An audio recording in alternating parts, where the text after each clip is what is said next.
بناوی خوای گەورە سڵاوتان لێبێت بەڕێزان لە کاتژمێری غەزە لە خزمەتتان داین هەم کاتژمێر نۆ و کاتژمێر دەش لە خزمەتیەوەی بەڕێز و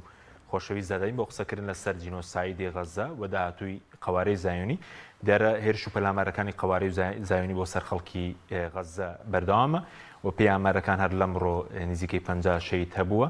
و تاکو ئێستا لە 7 ئۆکتۆبەرەوە لە ماوەی نزیکەی 8 مانگی ڕابردوودا ساڵونیوێکی ڕابردوودا زیاتر لە 50,000 کەس شەهید بوون و زیاتر لە 115,000 بریندار و لەو ڕێژەیەش نزیکەی 18,000یان منداڵن کە بەرزی قەوارەی زایۆنی شەهید کراون. لە بەرنامەی ئەمڕۆ قسە لەسەر ئایندەی کەرتی غەزە، هەڵوێستی مسلمانان، وڵاتانی عەرەبی، ئایندەی قەوارەی زایۆنی، پشتیوانیەکانی ئەمریکا قسەی لەسەر دەکەین. لەگەڵ هەرێک لە بەڕێزان مامۆستا کامیل مەحموود و دکتۆر عەبدوڕەحمان محەممەد عارف و دکتۆر زانا محەممەد ئەمین زۆر بەخێر بێن سوپاسیان دەوەستانەکەی سوپاسانەکەی. مامۆستا کامیل لە بەڕێستانەوە دەست پێ بکەین باس لەوە بکەین ئەو جینۆسایدی کە قەوارەی زایۆنی دەیکات ئایا بەرامبەر بە خەڵکی فەڵەستین و غەزە لە 7 ئۆکتۆبەرەوە دەست پێ دەکات یا خۆت مێژوویەکی قوڵتری هەیە هەندێک خەڵک وا دەیخوێننەوە ئێستا تاوانبارکردنی حەماسەیە لە 7 ئۆکتۆبەرەوە یا خود مێژوویەکی دوور و درێژتری هەیە. بسم الله الرحمن الرحیم. سڵاو و ڕێز بۆ بینەرانی پەیام زۆر بەخێر بێن بۆ هەموو لایەک. طبعا مێژووی سراعی فەڵەستین زۆر لە غەزە کۆنترە معلومی جەنابتانە لە 48ەوە کە قەوارەی زایۆنی دروست بووە و لە پێش ئەوەشەوە کە لە ئینتیدا بووە هەر جوولەکەکان کاریان لەسەر دروستکردنی و قەوارەیە کردووە لە وعدی بلفۆر و ئەوانەوە هەتا گەیشتووەتە ئیعلانکردنی بەردەوام فەڵەستینیەکان خوێنیان بەخشیوە و بەردەوام مقاومەیان کردووە و بەردەوام بە هەموو وەسائلێکی متاح لە بەردەستیانە ڕوبەڕووی ئەو داگیرکاریە و ئەو وەزعە تازەبوونەتەوە و شەهیدیان داوە و شەهیدەکان ڕاستە ئەوەی کە ئێستا لە غەزە ڕوو ئەدا دوایهەمین ئەڵقەی تاوانە گەورەکانی تەنها ئیسرائیل نا بەڵکو ئەو سیستەمە نوێ دەولیەیە کە ئەمڕۆ ئەمریکا سەرپەرشتی ئەکا و گەورەیەتی ئەمڕۆ قەزەی فەڵەستینی کۆی هەموو ئەو تاوانانە لەم ساڵ و لەم 15-16 مانگا لەم 18 مانگا کۆبووەتەوە بەڕاستی تراژیدیاکە ئەوەیە کە زەمەنەکە هەموو ئەو تەسحیاتانەی کە لە ماوەی ڕابردووە دراوە خەریکە ئەمەی ئێستا لە ماوەی ئەم 18 مانگا هەمووی یەکسانە بێ بە ئەو زەمەنە درێژترە. تاوانەکان بەڕاستی لە سەردەمێکایە جیاواز لەو سەردەمانە ئەگەر بەراوردی زەمەنەکان بکەین سەردەمەکان بکەین لە سەردەمێکا کە ئەوەندە تەسحیات دراوە بۆ ئەو سەردەمە بۆ خۆی زۆر بوو ئەوەش بەڵام ئەوەی ئێستا ئەگەر کەمیش بێ زۆر زیاترە لەوەی ڕابردوو. ئێستا لە سەردەمێکایە سەردەمی وجودی فعلیتری کۆمەڵگەی نێودەوڵەتی کە خۆی لە ئومەی متحیدە و ئەنجومەنی ئاسایش و ئەوانە ئەبینێتەوە لە سەردەمێکایە کە سەردەمی عەولەمە و سەردەمی بینینی هەموو تاوانەکانە هەموو تراژیدیاکانە هیچ شتێک لە ژوورە تاریکەکانە ناکرێت لە پەنهانە ناکرێت. ئەمڕۆ لە غەزە بە بەرچاوی هەموو عالەمەوە قەتڵ و عامی منداڵەکرێ ژن ئەکرێ یعنی ئەو هەموو منداڵە ڕیس کراوە هەموو بەرپرسانی دنیا لە ڕێگەی شاشە تایبەتەکانی خۆیان لە ڕێگەی شاشە عامەکان کە هەمومان ئەیبینین ئەوان تایبەتتر دەوانێ بیشی بینن هەموو ئەو تراژیدیانە ئەبینن هەموو ئەو قەتڵ و عام و جینۆسایدە ئەبینن لە پانتایەکی بەرتەسکە و لە ماوەیەکی کەمە کە ساڵێک و چەند مانگێکە زیاد لە 50,000 کەس کە زۆربەی هەرە زۆریان منداڵ بێ ژن بێ خەڵکێکە کە جەنگاوەر نین کە چەکیان بەدەستەوە نییە بەڵکو لە ماڵەکانی خۆیانان خەڵکی مەدەنین ئەمە بەڕاستی حەجمی تاوانەکەی گەورەتر کردووە و ئەمە بەردەوامی ئەو قوربانیدانەیە کە ئەم گەلە مەزڵومە بە درێژایی مێژووی داگیرکردنی وڵاتەکەیان قوربانیان داوە بەردەوامی هەمان ئەو خەباتەیە ئەو جیهادەیە و لە هەر سەردەمێک و لە هەر قۆناغێکا بە شێوێ لە شێوەکان ئەوان ئەدای خەبات و جیهادی خۆیان کردووە. ئێستاش دیارە لەم سەردەمەیە جیهادەکەی ئەوان خەباتەکەی ئەوان ئەم کاردانەوەی لێکەوتوێتەوە کە ئەمڕۆ ئەیبینین تەکنەلۆژیایەکی پێشکەوتوو بە ڕوویان ئاوەستاوە سیستەمێکی نوێی تاغی و ستەمکار پلانی بۆ تاوانەکان داناوە و بە بەرنامە و بە مەنهەج قەتڵ و عامەکرێن جینۆسایی دەکرێن. ئەگەر جاران هەوڵی سەرکوت درابێ لە فەڵەستینە ئێستا هەوڵی سڕینەوەی تەواو ئەدرێ هەوڵی نەقڵکردنی خەڵک ئەدرێ بە زیندوی بێ یا بە مردووی بێ ئەوەی مردووە زیاد لە 50,000 کەسە ئەوەشی زیندووە بەردەوام بەرنامەی بۆ داهەندێ کە بگوێزرێنەوە بۆ شوێنی کە بۆ وڵاتانی دەوروبەر ینی فەڵەستین بە کورتیەکەی خاڵی بکرێت لە ڕەگەزی مسلمان لە عەرەب حتا تەنانەت لە نەسارەکانیش لە مەسیحەکانیش جوولەکە یەکلا بێتەوە بۆ فەڵەستین و دەوڵەتێکی یەهودی بەحت دروست بکرێ ئەمە یەکێکە لەو حەڵقانە کە ئەیانەوێ بلەم ڕێگەیەوە ئامانجە بێتە دیوە هەر تەنها بەوەش ناوەستن بەڵکو دوای غەزەش خوا نەخواستە ئەگەر غەزەش بکەوێ ئەوان بەرنامە و پلانی ئەوەیان داناوە ئێستا ئەمڕۆ دوێنێ قیمەی ناتانیاهۆ و ترامپ لە واشنتۆن لە لوتکەی خۆیانە لە کۆبوونەوەی خۆیانە ینی نیان شاردوێتەوە ترامپ پێشتر باسی لەوە کرد کە ئەم خەریتەیی کە ئابەم شێوەیە و ناونراوە ئیسرائیل پانتایەکی زۆر بچووکە ئەگەر ئیسرائیل بێ بمێنێتەوە ئەبێم جوگرافیای خۆی بەرفراوان کە بۆ ئەوەی بەهێزتر بێەوە بۆ ئەوەی زەمانەتی مانەوەی هەبێ و ئێستا ناتانیاهۆ و حکوومەتە فاشیەکەی تەلئەبیب ئیش لەسەر ئەوە ئەکەن کەوا ئەو جوگرافیا بەرفراوان کەن خۆ ئەگەر غەزەش بکەوێ بە غەزەش ناوەستن بەڵکو بە چاوی خۆمانەوەی بینین ئەمە پەلاماری سووریا پەلاماری شوێنەکانی کەشەدەن دێمە خزمەت قسەی زیاد لەسەرەکەی کاکتۆر جناویش بەخێر بێ دەمەوێت سرنجی بەڕێز بزان لەسەر بەرەنگاری حەماس و ئێستا شەن بڵین ڕەخنە دەگرن لە بزوتنەوەی حەماس بۆ نەوە فتوایەکێتی جیانی زانانی مسلمانیش هەبوو کە جیادی ڕاگەیان جیادی چەکداری بێ مالی بێ جۆرەکانی دیکە بێ بەرامبەر بە قەوارەی زایۆنی بەڵام بڵێ حەماس پرسی بە کەس نەکردووە پرسی بە وڵاتان نەکردووە شەرکردن لەگەڵ جوولەکە حرامە بەناوی بانخواست لە میسر هەیە لێرە هەیە قسان دەکەن خوێنەوەی بەڕێزت چییە؟ بسم الله الرحمن الرحيم الحمد لله والصلاة والسلام على رسول الله سپاس بۆ ئێوە چاوەک زۆر بەخێر بێ وەی پێشەوەی وەڵامی ئەو پرسیارە بدرێتەوە هەندێک شت هەیە توانم بڵێم لە تەرەفی ناحەزان و ناحاڵیەکانی هەردووشیان ناحاڵی و ناحەزەکانی غەزە و فەڵەستین زۆر تەشیدی لە یەکلێتەوە بۆتە استراتیجیشی گەورە و بەرچاوانە یەکێ لەو خاڵانە ئەوەیە کە سیاسەتی جێلکردن طبعا زۆرینەی خەڵکیش بێ معلوماتە یان بەرنامەکە وایە کە خەڵک معلوماتی وکو خۆی نەیاڵن پێی بگا ئەیتر کە معلومات وکو خۆی نەگەیشت یا خەڵک وا فێر بوو نەتوانێت بگەڕێ بەشن معلوماتی بەشن حەقیقەتە بە تەبیعەتی حاڵ سیاسەتی جێلکردن و چاواشەکاری بە ئاسانی تەسیری لێکە ئەو وێنەیەتە پێش لە مێشکە ئەوەی کە ئەوانە ئەیانەوێت کە دژن بە غەزە دژن بە فەڵەستین دژن بەو قەزیە مبارەک ئەم سیاسەتە بەردەوامە سیاسەتێکی نێودەوڵەتیە اینجا وەکو عەرەب تیا بەشدارە کوردی ناحاڵی هەندێک کوردی ناحاڵی تیا بەشدارە وڵاتانی دەوروبەر تیا بەشدارن وڵاتانی عەرەبی و تا گەتە غەرب و تا ڕۆمە نای مەسمە بە کورتی ئەم سیاسەتی چاوەشەکاری و جێلکردنە سیاسەتێکی نێودەوڵەتی هەمان شێسەم کاک دۆرگم لە بانخوازێکی میسری بوو بەسەر دەکەی دەیگوت پرسیان بە وڵاتانی عەرەبی نەکرد لێرەش گوێم لە هەمان کەسێک تر بوو پرسیان پێ نەکرد بزانم ئەمانە کێن وا ئەوانە لا خۆیان لا مهم و لا گەورەی ئیلا بێ خەڵک پرسیان پێ بکە يعني ئەمانە چێن زەحمە دەبێ هێزی عسکەریان هەیە هێزی سیاسیان هەیە هێزی ژەماوەریان هەیە اقتصادیان هەیە میدیایان هەیە زەحمە دەبێ ئەمانە چین چه عەلاقەیشان بە قەزی فەڵەستینەوە تا خەڵک چێ پرسیان پێ بکەن هەر کەسێکێ ناوی بانخوازە ناوی مەلایەنە هەر شتێکەیە تۆ بێ ئەم قسانە بدەیت تۆ بە گژیانە بڵێ تۆ ئەڵێ پرس بە من نەکرا مەسەن زەحمە دەبێت بە دەوڵەتەکە بۆ سەرۆی وەڵامی ئەوشی دەوڵەتەکانیش بەسەرن یعنی تۆ ینی هەندێک قسەیە کۆڵێ قسە بڕێ یا قسە ئیهێنێ موضوعی دەوڵەتەکانیش زەحمە دەبێ ئەو دەوڵەتانی کە ئەوان مەبەستیانە خۆ دیارە چەند دەوڵەتێکن مەبەستیان یا پێی میسرە یا ئوردونە یا سعودیە یا هەندێک شوێنی ترە مەسەن تقریبا لەوە ئیماراتیش بەدوای ئەوانە زەحمە دەبێ ئەوان لە پێش موضوعی 7 ئۆکتۆبەرە موقیفیان چی بوو لە غەزە هەڵوێستیان چی بوو لە قەزەی فەڵەستینی بە تەمای چی بوون لەگەڵ ئیسرائیل لەگەڵ ئەمریکا بیکەن تۆ ئەو وڵاتانە ئەمسیان چوار وڵاتی کە ناوم بردن ئەوان بەرنامەیان وابوو لەگەڵ ئەمریکا ڕێکەوت بوون لە ڕێگەی مەجموعەیەک مەشاریعی سیاسی تازەوە کە قەزەی فەڵەستینی بە تەواوەتی کۆتایی پێبێنن بەبێ ئەوەی کەوا شەڕتیا دەوری هەبێت لە ڕێگەی سیاست و دیپلۆماسیەت و هەندێک علاقات و هەندێک ڕێکەوتن نامەی نێودەوڵەتیەوە ئەو مۆزوع کۆتایی پێبێنن ئەگەر دەوڵەتی ئیستعدادی ئەوەی تیا ببێ قەزەیە کۆتایی پێبێنێ منی فەڵەستینی ئەوی فەڵەستینی بەچی مافێک هێزی دڵم هەبێ بچم پرسی پێ بکەم بڵێم زەحمەت من چی بکەم سەبارەت بەم قەزەیە خۆم لە کاتێکە ئەو ئامادەی تیا هەیە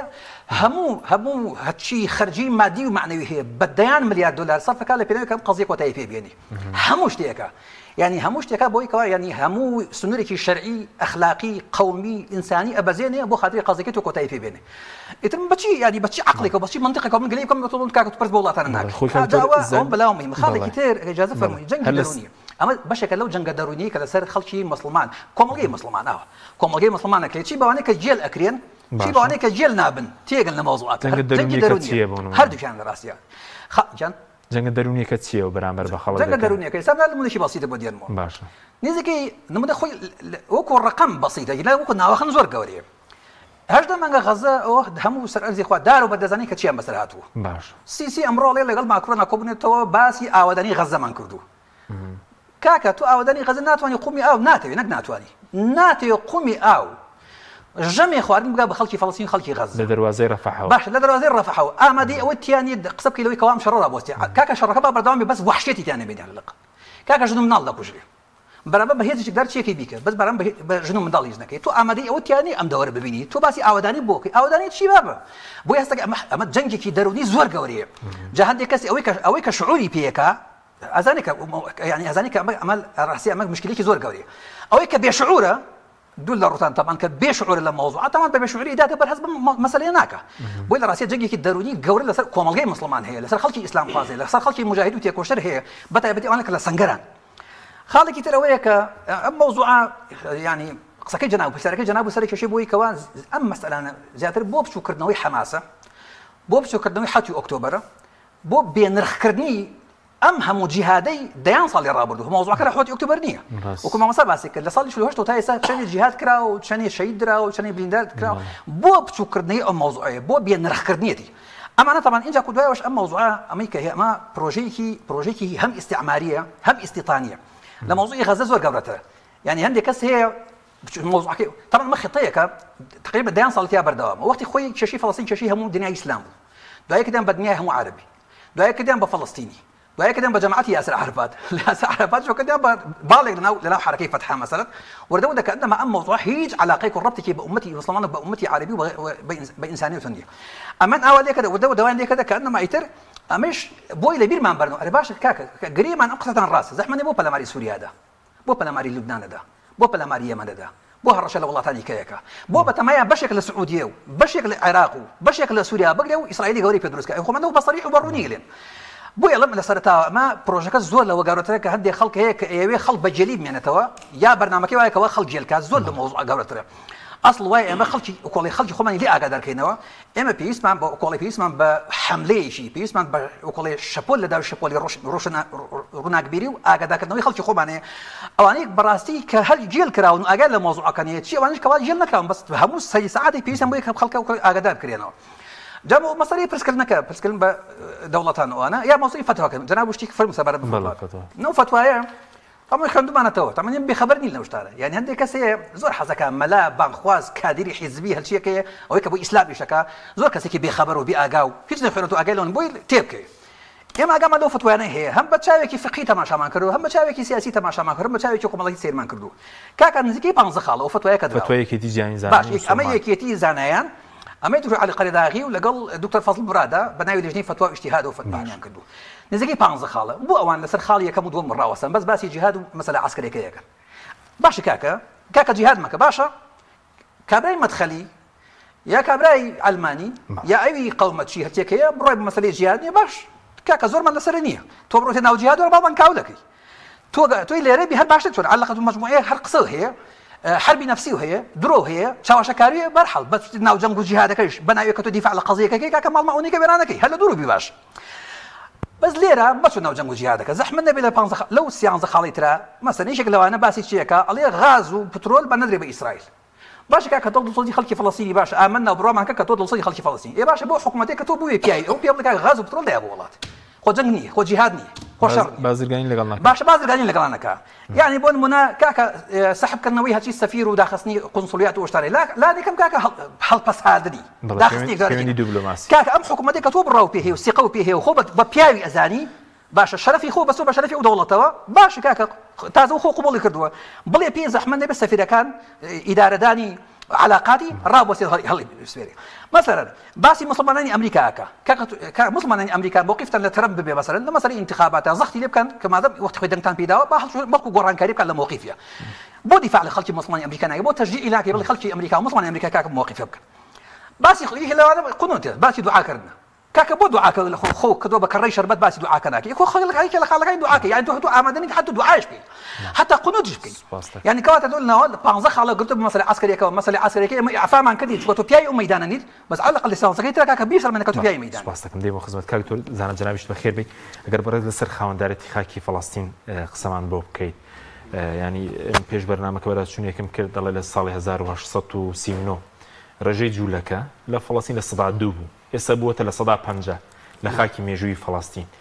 خاوەندارێتەکەی چۆن بڵین فەڵەستینە خەڵکێک ینی خەڵکێک مێژووەکە لە 7 ئۆکتۆبەرەوە دەخوێنێتەوە. بسم الله الرحمن الرحيم الحمد لله والصلاة والسلام على رسول الله. سپاسەکەی ماوەستە خێراتی میوانە بەڕێزانەشەکەم لە ڕاستیدا قەزەی فەڵەستین و دیارە مامۆستایان باسییا کرد قەزێکی کۆنا و بەڵکو دوورتر لە 1948 و دوورتریش لە وعدی بەلفۆر بالذات بدايەتەکان گەڕێتەوە بۆ سەرەتا و یا بۆ کۆتایی سەرەی هەژدا و لە دوای دروستبوونی زایۆنیزم و بە فۆرمێکی نوێ دیسان جوولەکە داوای خاکی فەڵەستینی کرد کە لەناو قوارەیەکی عەلمانی لادینی صهیۆنیە بەڵام بە بەکارهێنانی ئاینی یەهودی بۆ خزمەتی قەزەکەی خۆیان کە قەزەی ئەوی کە ناو قەزەی گەلی یەهودی کە پەرتەوازە بوون. لە ڕاستیدا خاکەکە خاکێکی کۆنا بەپێی سەرچاوە مێژوویەکان سەرچاوی مێژووی غەربیەکان پێش مسلمانان سەرچاوی با بڵێن مێژووی جوولەکەکان پێش مسلمانان کە سەر تەورات بۆ خۆی باسی ئەو حەقیقەتاناکە باسی ئاوەدانی ئەو خاکاکە لە پێش ئیبراهیم سەلامی خۆی لێ بکە ئیبراهیم 2000 ساڵ پێش زاین واتە 4000 ساڵ پێش ئێستا ژیاوە بە پێی دەقی تەورات ئیبراهیم بەو خاکەیە تێپەڕیوە و لە خاکی قودس لە ئۆرشەلیم کەو کاتە پێگوترەوە شالیم مەلیک و پاشای ئۆرشەلیم پێشوازی لێ کردووە کە ناوی مەلکی سادق بووە و بە دەقی تەورات دەڵێ شەربەت و نانی پێشکەش کرد و ڕێزێکی زۆری لێنا بەڵێ کەسێکی خانەدان و ئیبراهیمیش کەسێکی غەریبە بوو لەوەی ڕۆشتوو و دیارە کەسێکی بەڕێز دەرکەوتووە ڕێزی لێنا و نانی داوەتی و خواردنی پێدا کەواتە وەکو خاوەندارێتی قودس زۆر کۆنا زۆر کۆنترە لە ساڵی 48 زۆر کۆنترە لە ساڵی 1970 دامەزراندنی بزرگترەوەی صهیۆنی و تەنانەت کۆنترە لە حکمی داود سەلامی خوای لێ بکەسە 3000 ساڵ پێش ئێستا بوو تەنانەت کۆنترە لە ژیانی ئیبراهیم سەلامی خوای لێ بێ و ئیسحاقی کوڕی و یعقوبی کوڕەزای لە خاکی فەڵەستین بەڵکو ئەو خاکە پێش ئەوە بەپێی قسەی مێژوونوسان 1000 ساڵی 1500 ساڵ پێش ئیبراهیم ئاودان بووە و یەبوسیە عەرەبەکان کە بەشێک بوون لە کەنعانیەکان لە جەزیرەی عەرەبی لە بەروشکە ساڵی کۆچیان کردو و کە بینیوانە ناوچەیەکی سەوز و پڕبەرەکەت و ئاوی شیرینی هەیە و سەوزایی تایە و شوێنێکی گونجا و بڵێ پارێزراوە بۆی کە بتوان ئەندوژم ناتوانە زەفەریان پێ بەرێگە ڕۆژان کەسێک تەماعی تیام کەوێت گونجاوە بۆ ژیان چون ئاوادانیان کردوتەوە دروستیان کردو بۆ خۆیان لەوێ بوونە خاوەنی ئەو وڵاتە پێش ئەوەی کە هیچ ینی یەهودی وجودی هەبێ پێشەوەی کە ئیبراهیمی سەلامی خوای لێ بێ بۆ خاکە بڕۆ چ جای موسا و داود و سلەیمان و بڵغۆریۆن و إلى آخره تا ئەمەی ینی دواتر فەڵەستین هەڵبژێرا بۆ دروستکردنی دەوڵەتێک بۆ قەوارەی جوولەی 1948 خۆ پێشتر پێشنازی زۆر هەبوو ئۆگەندا نیمچە دوورگەی سینا ئەرجەنتین شارێک لە یەکێتی سۆڤیەت ناوی بیر و بیرجان پێشنازی زۆر بۆ لە فەڵەستین گیرسانەوە بڵێن پێشنیار زۆر بوو من بە قەناعەتم وایە پێشنیارانە و سیناریۆ گوابوون بۆ خۆی لە ڕاستیدا هەدەف و ئامانجەکە فەڵەستین بوو هەندێک پێشنازی سەرمادارەکانی جوولەکە بوو هەندێکیانی وەزیری مستەعمەراتی بەریتانی بوو بەشێک لە وڵاتانی غەربیش و غێر غەربیش ئەوانی کە لەم معامەرەیە هەبوون ئەو وڵاتانیان پێشنیار کرد لەبەرەوە تەوەقعیان وابوو ئەگەر جوولەکە بێوێت لە ناو خاکی مسلمانان لە ناو دڵی مسلمانان دەوڵەتێک دروست کات بەرگەشەوە ڕۆژێک ناگرێت ئەوان حسابیان بۆ غیرەتی مسلمانانی کۆن کرد بۆ غیرەتیان حسابیان بۆ غیرەتی عومەر و عوسمان و ئەبوبەکری سیدیق و ئەو سەحابە ئازیزانە و سەلاح الدینی ئەیوبی و ئەو خەڵکە قارەمانانە کرد بۆ کە پێشتر لە مەیدانەکە بوون بەڵام نازانی لە ڕاستیدا لە ئێستادا عەرەب خۆی خلافی ئیسلامی نەخۆشە و لە گیانەڵادایە وعربيش أو غيرتي كهيبو لدسيدا أو غيرتي لإسلام وورقتو بلام إسلامتك ودين دارتك كان كالبو بوا حسابي أوان ناكر بويا بيجناري شوية تيجي أنا كده يعني أنك قرص ما بين ملين مسرای پێغەمبەر صلی الله عليه وسلم و خاکی فەڵەستین و سێهم شوێنی پیرۆزی مسلمانان دین دەوڵەتێکی جوولەکەی تیا دروستەکەین و با بە ئاسانیش بەڕاستی شەکەمان بۆ سەرەگرێ گینا ئەمانجەکە لە ڕاستیدا بۆ خۆی فەڵەستین بوو چونکە ئەگەر ئینسان دەقی تەورات خوێنێتەوە ئەگەر بێت هەموو لە سفەکانی تەورات خوێنیتەوە سبحان الله حەسەکەی ئەم تەوراتە بەسە پێناوی فەڵەستین و قودسان نووسراوەتەوە یعنی ئەم حاخام و ئەم پیاوە ئاینیانەی جوولەکە مەجلیسی ئەعلای سەنهەدرین کە نووسەرەوانی تەورات بوون و کۆکەرەوانی تەورات بوون کە ئەنەما ئەم تەوراتە دوور و درێژە کە بە حەجم و قەبارە تەشبیه نەبێت سێ ئەوەندە چوار ئەوەندەی قورئانە دەڵێ لە پێنا ئۆشتەوە نووسراوەتەوە بۆیە ئەوان پلانەکانی ئێستا نییە بۆ گەڕانەوەیان بۆ فەڵەستین و بۆ قودس و بۆ داگیرکاری لە فەڵەستین پلانەکان دەگەڕێتەوە بۆ دوانم لە بۆ 800 ساڵ پێش زاین لە کاتێکە کە دەربەدەرکران لە خاکی فەڵەستین و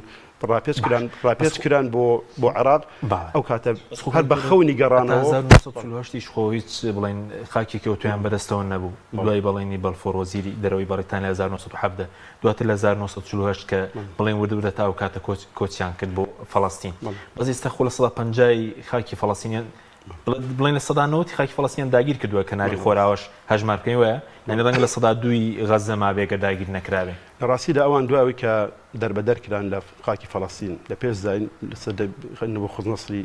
کلدانیدا دواتریش گەڕانەوە سەدەسی فارسەکان کەمینەیەکیان گەڕایەوە دواتر ئادریانوسی ڕۆمانی لە 135 زاینی یعنی تقریبا 1900 ساڵ پێش ئێستا بە تەواوی لە خاکی فەڵەستین دەریکردن لەو کاتەوە لە فرسەتێک ئەگەڕان بۆی جوولەکان دیسان سە لە نوێ سەر خاکی فەڵەستین کۆ ببنەوە بەڵام زروفیان لەبار نەبوو کۆ عەرزم کردی هەم ڕۆمەکان کە بوونە مەسیحی بەهێز بوون ئەوەندە ئاسان نەبوو خاکی فەڵەستین و قودس کە لەجێ دەسەڵاتی ئەوان نبوو ئەوەندە پارێکی ئاسان نەبوو جوولەکە تیا کۆ بێتەوە و ڕۆمەکان زۆر ڕقوکی نەشیان هەبوو بەرامبەر بە جوولەکە چکە لەو معاهدەی کە لەگەڵ ئیمامی عومەر نووسیان کاتێک کە مسلمانان فەتی قودسیان کرد یەکێ لە خاڵەکان کە مەرجی مەسیحیەکان بوو ئەوە بوو کە مەرج بۆ دانێنی ئیمامی عومەر شارەکە تەسلیمەکەین بەس نابێت جوولەکە هیچ ماڵێکی جوولەکە هەبێت لەناو خاکی لەناو قودسە ولا يسكن بإيليا أحد معهم من اليهود وبندق ولا نابي هیچ ماڵێکی جوولەکەی تیاێت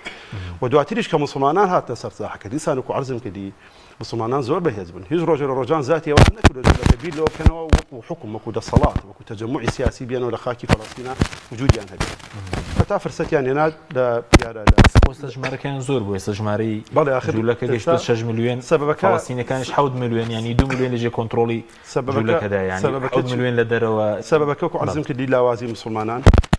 و بای استعمار و بای داگیرکرد لە صالحی جوولەکە یا لە جوڵات نەزان بۆ عەدی بەلفۆر دەستی کرد دواتر ئەمریکا تەئیدی ئەو وعدەی کرد و ئەو فەوزا و ئاژاوی و ئاژاو بشێوی کە ڕوویدا بەهۆی جەنگی جیهانیەوە ئەوش دیسان دەستی جوولەکە بوو بۆی کە توانیان لەو بینەدا جوولەکێکی زۆر بە هیجرەت کەن و هیجرەت پێ بکەن بە بڵێن بە تەحفیزات و بە هاندان و بە پارە بۆ سەرفکردن و بە هەندێک هاندانی ئاینیش یعنی بۆی کە بگەڕێنەوە بۆ ئۆرشەلیم بگەڕێنەوە بۆ خاکی باوە باپیرانتان بگەڕێنەوە بۆ ئەو شوێنەی کە پیرۆسیرین شوێن لاتان کە ئێمە بەردەوامانی دێمە خزمەت ئێستا تقریبا لە 95 خاکەکە داگیر کراوە خاکی بڵێن چونکە کەمتر لە 102 غەزە بەڵەوە ڕاست لە 95 زیاتر داگیر کراوە سەبەکەشی دیارە هۆکارەکەی دیارە لاوازی مسلمانان ئەگینا هەر ئەو کاتی دەوڵەتەکەی ئەعلان کرا ئەگەر لە ماوەیەوە ڕۆژێکە جویشی ئیسلامی هەمووی بێکەوە بجوڵایە دەڕاستیدا ئەم واقعە ئێستا ناهاتە دی بەڵێ سوپاسەکەم دێمە خزمەت مامۆستا کامیل باسی وت کرد کە ئێستا بڵێن خەواری جوولەکەەوە پەلاماری غەزە دەدا پەلاماری سووریا پەلاماری حوسیەکان ئەو هەموو فرانخوازی بۆ چییە ینی ئایا هەدەفەکە تەنها خەڵکی فەڵەستینی یاخوا هەدەفەکە گەورەترە دژی زۆربەی بڵێن بزودنەوە ئیسلامیەکان یاخود گەلانی مسلمانە طبعا ئەم جەنگەی کە ئێستا هەیە جەنگی یەکەم جەنگی تەمکینی دەسەڵاتی صهیۆنیە لە مەنتیقەکەیە پاشان جەنگی فراوانکردنی پانتایی جوگرافی قەوارەکەیە و بە هەموو شێوەیە وەک شەڕی و ئەمان و نەمانیش تەماشایەکەن ئەگەر لە غەزە بکەوێ ئیسرائیل ئامانجەکانی خۆی نەپێکێ کە ئینشاڵڵا نایپێکیە ئەوە ئامانجی تری هەیە دەدوێت لە دوای حربی غەزە بەشێکی نەشاردوێتەوە بەشێکیشی لە ژوورە تاریکەکانی خۆیانە بەڵام هەر دزەی کردو و هەر لە لێدوان و تەسریحاتی میدیایی و ئەوانەیە دەرکەوتووە کە مەرامیان چییە ئەمان دیارە هەر لە ژمێژە باسییان لەوە کردووە کە لە نەهرەوە بۆ نەهر کە مەبەست فرات و نیل و ئەوانەیە ئەو پانتایی کە میسر و عێراق و هەموو یەکرێتەوە ئەمە قوارەیەکی جوولەکەی تیا دروستکەن و ئەم پانتایی ئێستا کە فەڵەستینە ئەمە بەشی ئەوە ناکە کە هەموو جوولەکە لەسەری بژی و مقاومەی ئەوە بکاکەوە بمێنێتەوە لە ناویە. طبعا ئێستا ئەو معاهدەی ئۆسلۆ کراوە کەەوە بەحساب لە بین یاسر عەرەفات و دەسەڵاتی جوولەکە بڵ 1993 لە 93 کراوە تا ئێستا هەر حیبرون على الورق ئەوە محمود عباسە لەو لاوە بێ دەسەڵاتە وەکو غەزە سەرکوتەگرێ بەس دەوڵەتێک بۆ فەڵەستین دەوڵەتێک لە حەلی دەوڵەتین هەبووە کە دوو دەوڵەت هەبێ لە پەناییەکە بەڵام لەو حەلەشە هێشتا ئەمە دەوڵەتێکی سەرکزە دەوڵەتێکە کە ئەگەر حتا معاهدەکە جێبەجێ بکرایە دەوڵەتێکی منزوع السلاحە دەوڵەتێکە تەنها پۆلیس دەوری هەیە تێیە ئەوش پۆلیسی قوارەی جوولەکەن دەوڵەتێکە بە هەموو مانایە خۆ ئەگەر ئیسرائیل ئەوەشی بکردایە ینی وەفای بکردایە بەو عەهد و ڕێکەوتنێک کە کردوێتی لە قازانجی خۆی بوو بۆ لەبەرەوەی ئەمە لە منطقەی میسرەوە لەو شوێنەوە ئەبووە ینی حاجزێک دروستە بوو لە نێوان ئیسرائیل و یەک دوو دەوڵەتە کە لەوانە میسرە بە تایبەتی میسر کاریگەری خۆی هەیە اینجا ئەم دەوڵەتە احتیوای هەموو مقاومەیەکی کرد ئەم بەحساب ئەم دەوڵەتوەلکەی کە دروستە بێ و فەڵەستینیەکان احتیوای هەموو حیسێکی مقاومیە کرد هەموو حرەکاتی مقاومیە کرد و ئەمە ڕووی نەدا کە ئێستا حەماس و مقاومەی ئیسلامی فەڵەستینی ئەیکا و پاشانیش ئەم دەوڵەتە لە سەدا 22 خاچی ناگاتە لە سەدا 22 خاچ فەڵەستینەوەی کە لەسەری ڕێکەوتون و بکرای لە قودسی شەرقی و ئەوانەوە ینی ئەمە شتێکە تەنها بۆ وەکو بڵێ بۆ فریودانی عەرەب و بۆ ئەوەی کەوا احتیوای غەزەبی عەرەبی بەحساب غەزەبی عەرەبی غەزەب نەمابوو تا ئەو یەکەم بەس بۆ ئێستا محمود عەباسیشان قبوڵ نییە سەر ئەو هەموو فشا بڵێن سازشە ئێستا دەبینین بەڵێ ئێستا 1000 کەس هەر لەوێ لە تۆفانی قسا و لە سەرتاوە 1000 کەس بەس لە کناری خۆراوە شەید بوون ڕۆژانە ئۆپەراسیۆن هەیە زیادکردنی بڵێن ناوچەی جوولەکە نشین و یەکەی نیشتە جێبوون هەیە سوکایەتی گەمارۆدان هەیە یعنی ئەوشیان قبوڵ نییە کە ئیسرائیل تەنها ئیعلانی نەکردووە کە من اعتراف بە ڕێکەوتنە ناکەم کە لە نێوان ئەوان یاسر عەرەفاتە کراوە ئەجنا بە عەمەلی ئەو اعتراف بەبوونی سوڵتەی فەڵەستینیش ناکە حتا لەو سیناریوانەی کەوا دانراوە بۆ دوای حربی غەزە کە بە حسابی خۆیان کۆمەڵی سیناریویان گەڵاڵە کردووە کە ئێکێ لەوانە مەسەن غەزەیەکان تەهجیر پێ بکرێن دەمێڵێن بۆ سعودیە لەوێ حتا شوێن هەرێمێکیان بۆ دروست بکرێت دەمێڵێن بۆ سینا و بۆ میسر دەمێڵێن بۆ سووریا لەوەشا ئەگەر ئەوەیان بۆ نەکرێ غەزە لە شوێنی خۆیان بمێنێتەوە ئیسرائیل دوایین شتێک کە باسی لێوەکە ئەوەیە کە ئیدارەیەکی مەدەنی هەبێ فەڵەستینیەکان خۆیان فەڵەستینیەکانی ئەو منطقەیە خۆیان بەدەر لە حەماس بەدەر لە محمود عەباسیش ڕازی نابن محمود عەباس ئەمە بخرێتە سەر سوڵتەکەی محمود عەباسیش محمود عەباسیشیان قبوڵ نییە ینی ئەم هەموو ئیهانە و سوکایەتیە بەو سوڵتە کۆیلەیە کرێ لە زیفەی غەربیە هێشتا ئەوان هەر ینی دەمیان هەیە و بەعزی قسەکەن کە ئینسان شەرمەکە حتا گوێ لە قسەکانیشیان بگرێ لێرە مخططی ئیسرائیلی تەجاوزی غەزەشەکە فراوانخوازی ئەگەر سەرکەوتێ طبعا ئەگەر سەر ئامانجەکە ئێستا سووریا لە سووریا ئامانجەکەشی ئێستا طبعا ئێستا هاتنە سەرکاری ئەحمەد شەرع ئێستا بردومانەیە پێشتر ئەو حاڵەتە نەبوو لەسەر ینی کەم بوو بەڵام بەو ڕادەیە ئێستا نەبوو طبعا گەورەترین مەترسی لە بەردەمی ئیسرائیلە ئێستا ئەو حاڵەتە تازەیە کە لە سووریا ڕوویاوە مەترسیە بەڵێ گەورەترین مەترسیە و سووری ئەوە فەڵەستین و ئیسرائیل ئێستا ئەبینی ئەو جوڵانەی کە ئەیکە هەمووی جوڵەی ئیستیفزازیە جوڵەیە کە ئێوێ ئەحمەد شەرع و ئەو فەسائیلی ئیسلامی سووری ئەوەی کە ئێستا وەزعی مەیدانیان وەزعی سووریان بەدەستە بیان خاتە ناو تەڵەی جەنگێکەوە کە هێشتا کاتی ئەو جەنگە نەهات و آخر هەندێک شت ئەکرێت لە مەسەن لە دەربارەی حتا ئێمە گەر زۆر عاتیفیش نەبین لەسەر مەسەلەی حربی غەزە و ئەو وەزعی کە ڕوویاوە هەندێک جار هەندێک ڕەخنەشمان هەبێ و خوێنەوەی ڕەخنەگرانشمان بۆ وەزعەکە هەبێ لە ڕاستیە ئەوەی لە غەزەش هەبوو ئەکرێ بڵێن ئێمە بمانێ و نەمانوێ هەر وتراوە لە کۆنەوە حرب فێڵە و فرسەتە فێڵ و فرسەت هەردووکیان هەم خودعایە هەم فرسەتیشە ئەوەی کە لە 7 ئۆکتۆبەر ڕوویە تا ئێستا زۆربەی ئەو ڕەخنە و قسە و باسانی کە لەسەری ئەکرێت دەربارەی ئەوەیە فرسەتەکە نەگونجاو بوو یعنی هیچ فرسەتێ لە ئارا نەبوو بۆ ئەوەی کەوا حەماس عەمەلیەکی وا بکە نە فرسەتێکی ئیقلیمی هەبوو کە لە پەنای ئەوە بکە وەنە لە ناوخۆی فەڵەستینی شاشتێکی وا هەبوو جگە لەوەی هەندێشت ئەو تێ گوایە کە ئیسرائیل هەر بەتەماوە تەمەن ئیسرائیل هەمیشە نیازی شەڕی هەندێک زانەری هەواڵگیری دەڵێن بەنیاز بوو ینی هەم خەڵکەکەی ڕابگوازن هەم پەیوەندی لەگەڵ وڵاتانی عەربی دوای وڵات سعودی بوو کەوا بڕیار پەیوەندەکان ئاسایی بکەن دوای خەڵکەکەی ڕابواز سەرکردەکانی حەماس تیرۆر بکەن و بێگومان ئەوانە هەموو شتێ لە جوولەکە چاوەڕێکرێن خۆ ئەگەر ئەوە بکرایە ئەوە زمینەیەکی سازان بۆ ئەوەی کەوا عملیەکە ئەنجام بدرێ بەڵام عملیەکە بەڕاستی کە لەو کاتەیە ئەنجام درا پرسی ئەوەی لەسرە پرسیاری ئەوەی لەسرە کە فرسەتەکە ینی لە جەوێکان نەبوو جەوێکی ئیقلیمی بسازی سە بۆ نمونە لە ڕاستە ئیسا ئەوەی لە غەزە ڕوویە ئەگەر ئەوەش ئەو هەڵەیشی تیاکرابێ بەڵام کە جەنگەکە ڕوویدا پاڵەوانانە شێرانە مەردانە هاتنە مەدان تا ئێستا بەڕووی تەکنەلۆژیای جەنگی ئیسرائیل و هەموو غەرباوە ئیسرائیل ئەمریکا بە تایبەتی ئەمە پاڵەوانیەتێکە کە لە هیچ حرەکەیەک نەوەشاوەتەوە لە هیچ گەلێک نەوەشاوەتەوە جگە لە گەلی غەزە و لەم سەردەمەیە بە تایبەتی بەڵام ئێمە قسەمان لەسەر ئەوەیە لە فرسەتەکانە بۆ اینجا دوایەوە دەستکەوتەکانی ئەم حربەشەی کە لەو دەستکەوتانە حتا ئەوەی سووریا ئەمەی کە ئێستا سووریا بووە بە چقلی چاوی ئیسرائیل بەرهەمی ئەوەیە فرسەتەکە ئەوان قۆستیانەوە ئێمە باسمان لە فرسەتە طبعا لە ڕەبیعی عەرەبیە سووریا وەکو دەوڵەتەکانی تری ڕەبیعی عەرەبی ئەوانیش دەستیان کرد بە خۆپشاندان و ڕاپەڕین و ئەوانە ڕاپەڕینەکە ئەوەی لێکەوتەوە لە 2011 بە سەرکوتکردن و جەنگێکی ناوخۆی خوێناوی زۆر خوێناوی ڕوویە لە سووریا هەم لای هەمومان ڕوون و ئاشکرایە ئەمان بەڵام خەڵکەکەی وازی نەهێنا فەسائیلی مقاوم و مجاهیدی سووری وازیان نەهێنا ساحەکەیان چۆڵ نەکرد بەو سەرڕای ئەو هەموو بەرامی لە متەفەجرەی کە بەسەریانە ئاباری و شوێنی خۆیان لێرە دەریانەکردن لە شوێنێکی کە قەواری ئەوە بینیمان لە لێرە دەریانەکردن لە ئیدلیب حکوومەتێکیان ئەعلانەکرد لەوێ مەسەلەن تەحەدیات هاتە ڕێگەیان لە کۆتاییە ئەمەی غەزە کە جەنگێکی خۆڵقان لە لوبنانە لە نێوان حیزب الله طبعا بڕبڕی پشتی نیزامەکەی سووریا بوو بەشار ئەسەد بوو لەولاوە رووسیا دیسانەوە پشتیوانی بەشار ئەسەد بوو ئێران بە تەواوی هات بەڵام جەنگی غەزە بە جۆرە لە جۆرەکان پەلی کێشا بۆ لوبنان و بۆ ئەوانە یارمەتی دەرەکانی ڕژێمی بەشار ئەسەد زەعیف بوون رووسیا مەشغوڵ بوو بە ئۆکرانیاوە ئەم فرسەتە خۆڵقا کە ئەوان ئەو سەرکەوتنیان بەدەستێنە ئێجا کە ئێمە قسە لەسەر فرسەتەکەین فرسەت زۆر گرنگە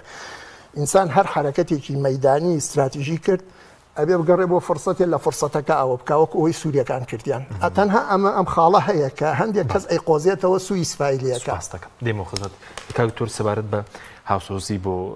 قەوارەی زایۆنی ینی خەڵکێ لە ئاستیبان خواست خەڵکی تریژ ڕۆشنبیر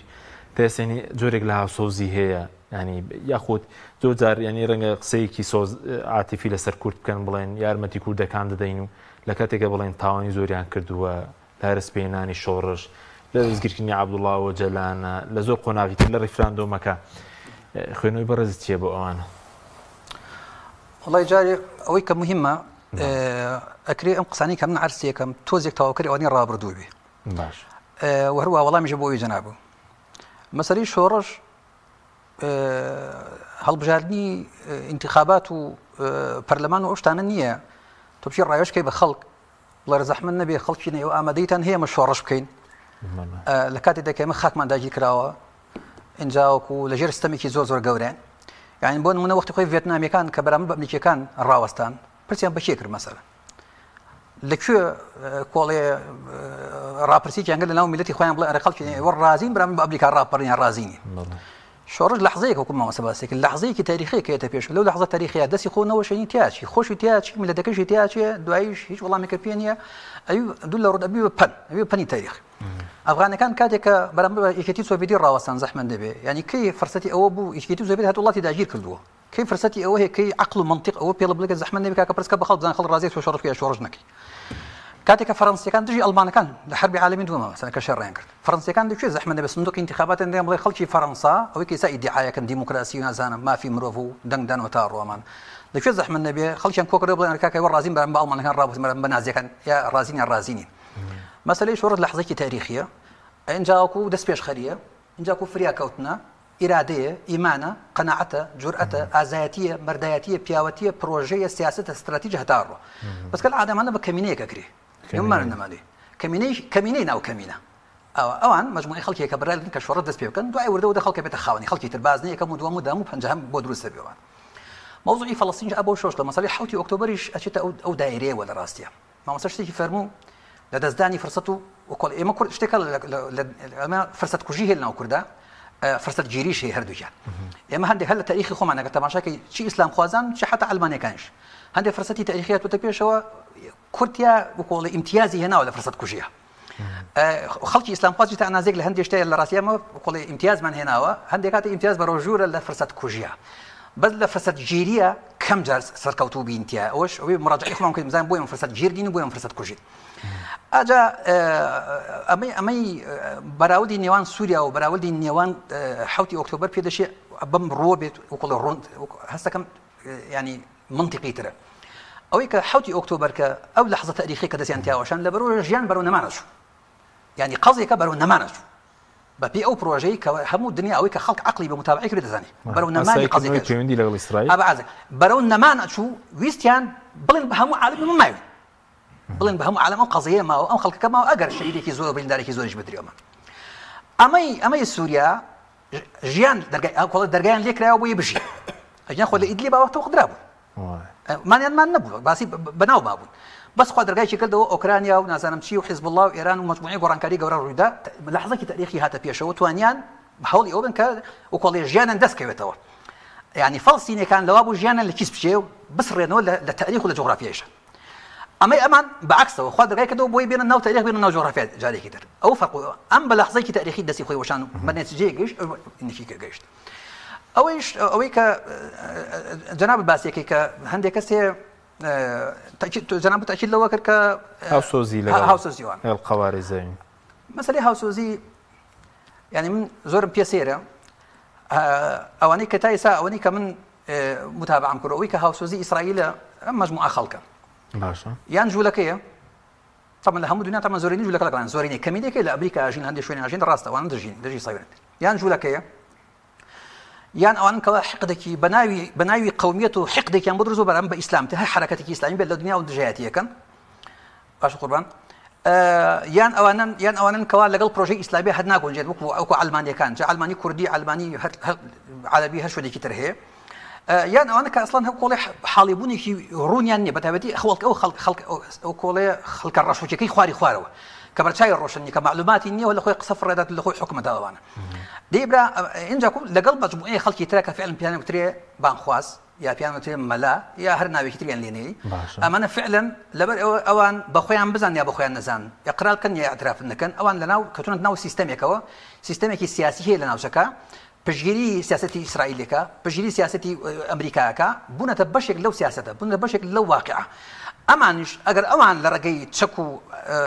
تفاق و اقتصادەوە پشگیری ئیسرائیل کەن ئەمان لە ڕێگەی فتوا و لە ڕێگەی فقه و لە ڕێگەی تێگەیاندنی خەڵکەوە ئامرازی دەستی ئەمان دینە هەر ئەوەی کە مارکز وجوتی دین ئەکەن بە تلیاک لە مێشکی خەڵکە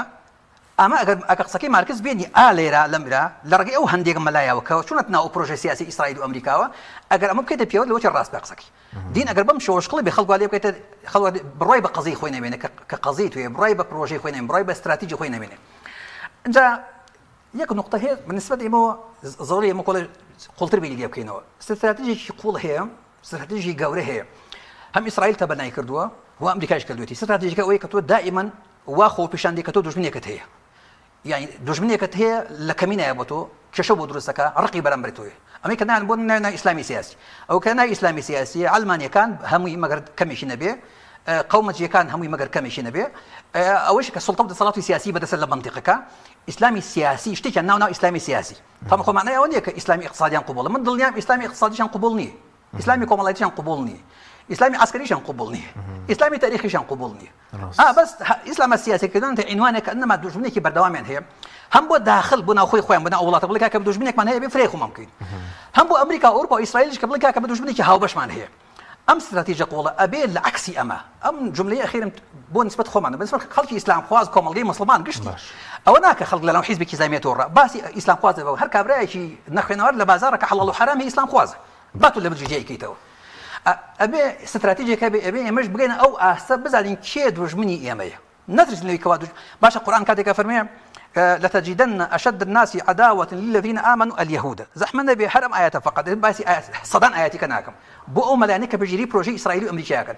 أم آياتي خواتون جواب دنو كخوا خويا فرمي دجمني سركي وسلسختي وكاك يهودا وركاك ضرب كلام تشهد معادله يعني شي دجمني اوي بو خوا بانزا قرنا ما يفرموا اما بس بو لحظه بس بو تنابب بني قريظه وبو بني قينقاع بو يا اما عمليه شي بردامه فكري شي بردامه فقهي شي بردامه فلسفه شي بردامه سياستي شي بردامه اصل واي ايبش وكول دجمنك استراتيجي للاون بيشكي كوملغي مسلمانه اسلام خوازه خلش خنوار دسكين كدجمنك سلسخت مان هي خلد سلو پرودكيت او جو كم نكرو دجمني خوي بوش بلي خاكم داجيرك وداجيري شي كردو اداله قضيه ناي من وجود به هم رجي حرشم ديكا بونا ما نيشنا كواتم مش حقي اوم هي ببيوري شرعي ببيوري منطقي او انش كبروين بدنيا قومي هي او انش كبروين بمسألة انساني هي بحكي بيوري انساني قومي كان هي مش او حقي اوم هيك دوش بليك بخم داريهم كدايو بنيم اسرائيل دايو بنيم جولكا هتا اكو خلص لو برودك كوريا خويان بن اجان لخويان بلا سنه او فكره بروديام كم تاكو بزن كيدو سي انا كيدوش مني انا بس ما هسه كم يا مي خلق مسلمان كبقشتي اسلام خوازانج بتايبتي لما موضوعات جوده الحلقه انت دروز بو ام بروديا انت خاليه دوش مني كان مو خاندروش كدو دوش من لا بلاي بس دوش من الاصلي كمان اهمال كردو بله سپاس دەکەم کاکتۆر خۆپەرشتاتۆ کاکتۆر زانابێ و خزمەت بەڕێز سەبارەت بە زوودا پرسیارێ دەکێ مەسەلەی غەزە فڵەستین قودس چ پەیوەندێکی بە ئێمەی کوردەوە ینی پەیوەندی ئەم شەڕەش کە ڕووی داوە وەکو کورد لە ڕاستیدا کورد وەکو میلەتی کوردیش بەخۆی کە میلەتی مسلمانە ینی پەیوەندیکی تونند و تۆڵی هەیە بە ئێمەوە دەکەم لەکو مسلمان لەو ڕوانگەوە سەیریکەین پەیوەندی بە عەقیدەی ئێمەوە هەیە كقدس وفلسطين وقضية مباركة كي وخاكة مباركة كي لقرآن باس كداوة وكوزاويكي مبارك باس كداوة وبويك مسلاي بيغمبر عليه الصلاة والسلام أو جاقايا كمحطي يكمي رحلة معراجي بيغمبر عليه الصلاة والسلام كيسا داقير كراو خاكي كيسا داقير كراو قبلي يكمي مسلمانانا راس بيغمبر صلى الله عليه وسلم اگر او نوێژانەشی حسابکەی کە پێش فەرزبوونی پێنج فەرزەی نوێژ پێغەمبەر عەلەیهی سڵام کردوێتی دیارە پێغەمبەر بە درێژایی پێش فەرزبوونی نوێژیش هەر نوێژی کردووە زیاتر ڕووی کردووەتە بێت المەقدیس لەوەی کە ڕووی کردوێتە کعبە چونکە ساڵێک و 4 مانگیش دوای هیجرەت پێغەمبەر صلی الله علیه و سەلەم ڕووی کردووەتە بێت المەقدیس وأصحابي بيغمبري صلى الله عليه وسلم قال لي روان كدوت بيت المقدس كواتا مديكي زور بيغمبر عليه الصلاة والسلام بو قبلة سيك وقبلة كم مسلمان بوا وديار دوش كدنتيا وعبادة كدنتيا أو أم بابتانا هموي وقضية جورية وخاكي بشق لخاكي مسلمان لخاكي بيروز مسلمان داجي كلا ولو روا يبوكو مسلمان أبي حسب إيش وأزاري أو برانو أو كسانة ما ممكن كلا خاكي عند داجي كلا كديار بيروز صلى الله عليه وسلم نمونەی مسلمانان لە ڕەحم و سۆز و بەزەی و خۆشەویستی ساڵاگەین ڕاوتەنێکێک لە ئامانجەکانەوەی کە قودس ڕزگار بکرێت لە هەدەفەکان بەدڵنیە ئەمە وەکو خۆی وەکو قەزیەکە ئەوە وەکو لە ڕووی دینیەوە کە قەزی هەموو مسلمانێکی هیچ ئینکاریتیان ناکرێت بێ مسلمانان بە قەزەی خوا بزانن هەر مسلمانێک بە قەزەی خۆی نەزانی ئەبێ بەڕاجعی ئیمانی خۆی بکات لە ڕاستیدا وەکو میلەتی کوردی ژێمە کە میلەتێکی مەزڵومین میلەتێکین ئەومان بەسەر هاتووە توانم بڵێم ئەگەر بەکو ئەوانیش نەبێ بەو شێوازە ینی بەشێک لەو معاناتێکە بەسەر ئەوان هاتووە لەوانێ بڵێم هەندێک ناوچە قورستر و زیاترمان بەسەر هاتووە میلەتێکین کیمیاباران کراوین ئەزانین یعنی بەڕاستی ئێش و ئازاری کیمیابارانکردن تاجیر کراوین دەرکراوین سەر ماڵ و حاڵی خۆمان دەرکراوین و ئەنفال کراوین خەڵکمان لێ کوژراوە خاکمان لە جاگیر کراوە تەنانەت بەشێک لە سیاسەکانی کورد هەندێک لە ناوچەکانی کوردستانیان بە قودس ناوە بەت كأنما قضية إما لقضية فلسطين كانت شيء إما لفلسطين ده شيء نجم لإسرائيل شيء كانت إما فعلا أمش راسه ما طواوا إما لفلسطين إما فلسطين دوامين أجر يا فلسطين كردستاني دوام إما فلسطين دوامين نجم إسرائيل دوامين بوبا بلاش إما تقال ظالم بين لكاتك إما بخمان ملتك مظلومين خاك من داجي كلا ولا ما ولا بروا وكو ملتي كورد بيوسع يعني أم بابته بوشي وسيركين وراسه سبب ظاهر إسرائيل براوي بو لو روانگەوە کە خەڵکی کوشتووە کە خاکی داگیر کردووە یعنی بەبێ ڕەحمانە کەوتۆتە وێزەی خەڵک لەو ئەوە بەظاهیر بەڵام لە حەقەتە ئیسرائیل هەموو خەڵکێکی عاقڵ هەموو تەنانەت محەلیلینی عسکەری جەڵێن ئەو کەسانی کە بە چەکی کۆمەڵ کوژ و دەست ناپارێزن لە تەڕۆشک بێکەوە سووتێنن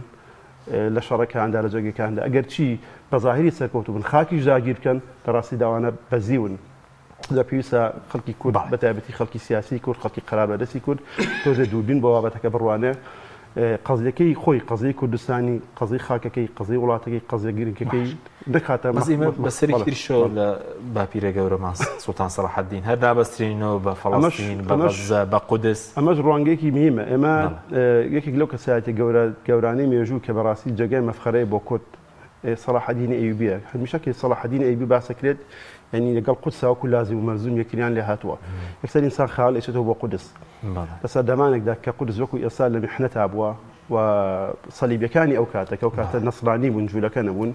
لم جولا كاني اساس ظالمان التر يعني وكو امان ظالم واستمكار من برامبر بمسلمانان وبجولا كانيش انا وخاكي فلسطين لقدسها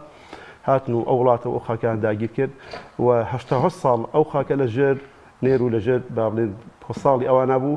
وهمو محاولاتي مسلماني عرب وترك وهمو محاولات كان فشل هنا بو رزقار كدني وخاكا سركديشي كرد بنامي صلاح الدين ايوبي هاد او خاكي رزقار كرد وابو بمفخره بو ملتي اما يساش اما دواي وفاه صلاح الدين بعد حوصتها 6 صال ما فخري بيو كان هشوي نك الدنيا من هاد بالمناسبه الروجك لماليزيا لناوتك سيكابوم ساكوتي خلقي شوي وتم خلقي كردستان توزك نيبيستبو كردستان تم كردستان باشوري عراق صلاح الدين ايبي يكسر يعني اللي هاد بومزور خوش ملتان صلاح الدين ناسن بس امنا ناسن صلاح الدين صصر بين صوفاتي كده كاتب راسي في سيما صلاح الدين السوري لبين فعلا وبرينا انت نكره ابو قصدي نخير وبرك بعكس شو يعني دبيس لي الرول صلاح الدين كم بكريت لا استبيشون بس صلاح الدين كي ديك راسي داسا ملتان تري شاورين لنا كذا صلاح الدين كتفل كده تمناك ان شاء الله سباس انك ناوبرك من هي بايدين وخدمتان والله بيناني برس دين وخدمتان خصيصيات دكين لقل ما منه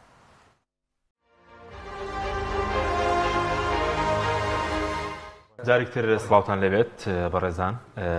لقلت بردوام اجميري غزه بوقسكر النسر جنوب سعيد غزه وداتوي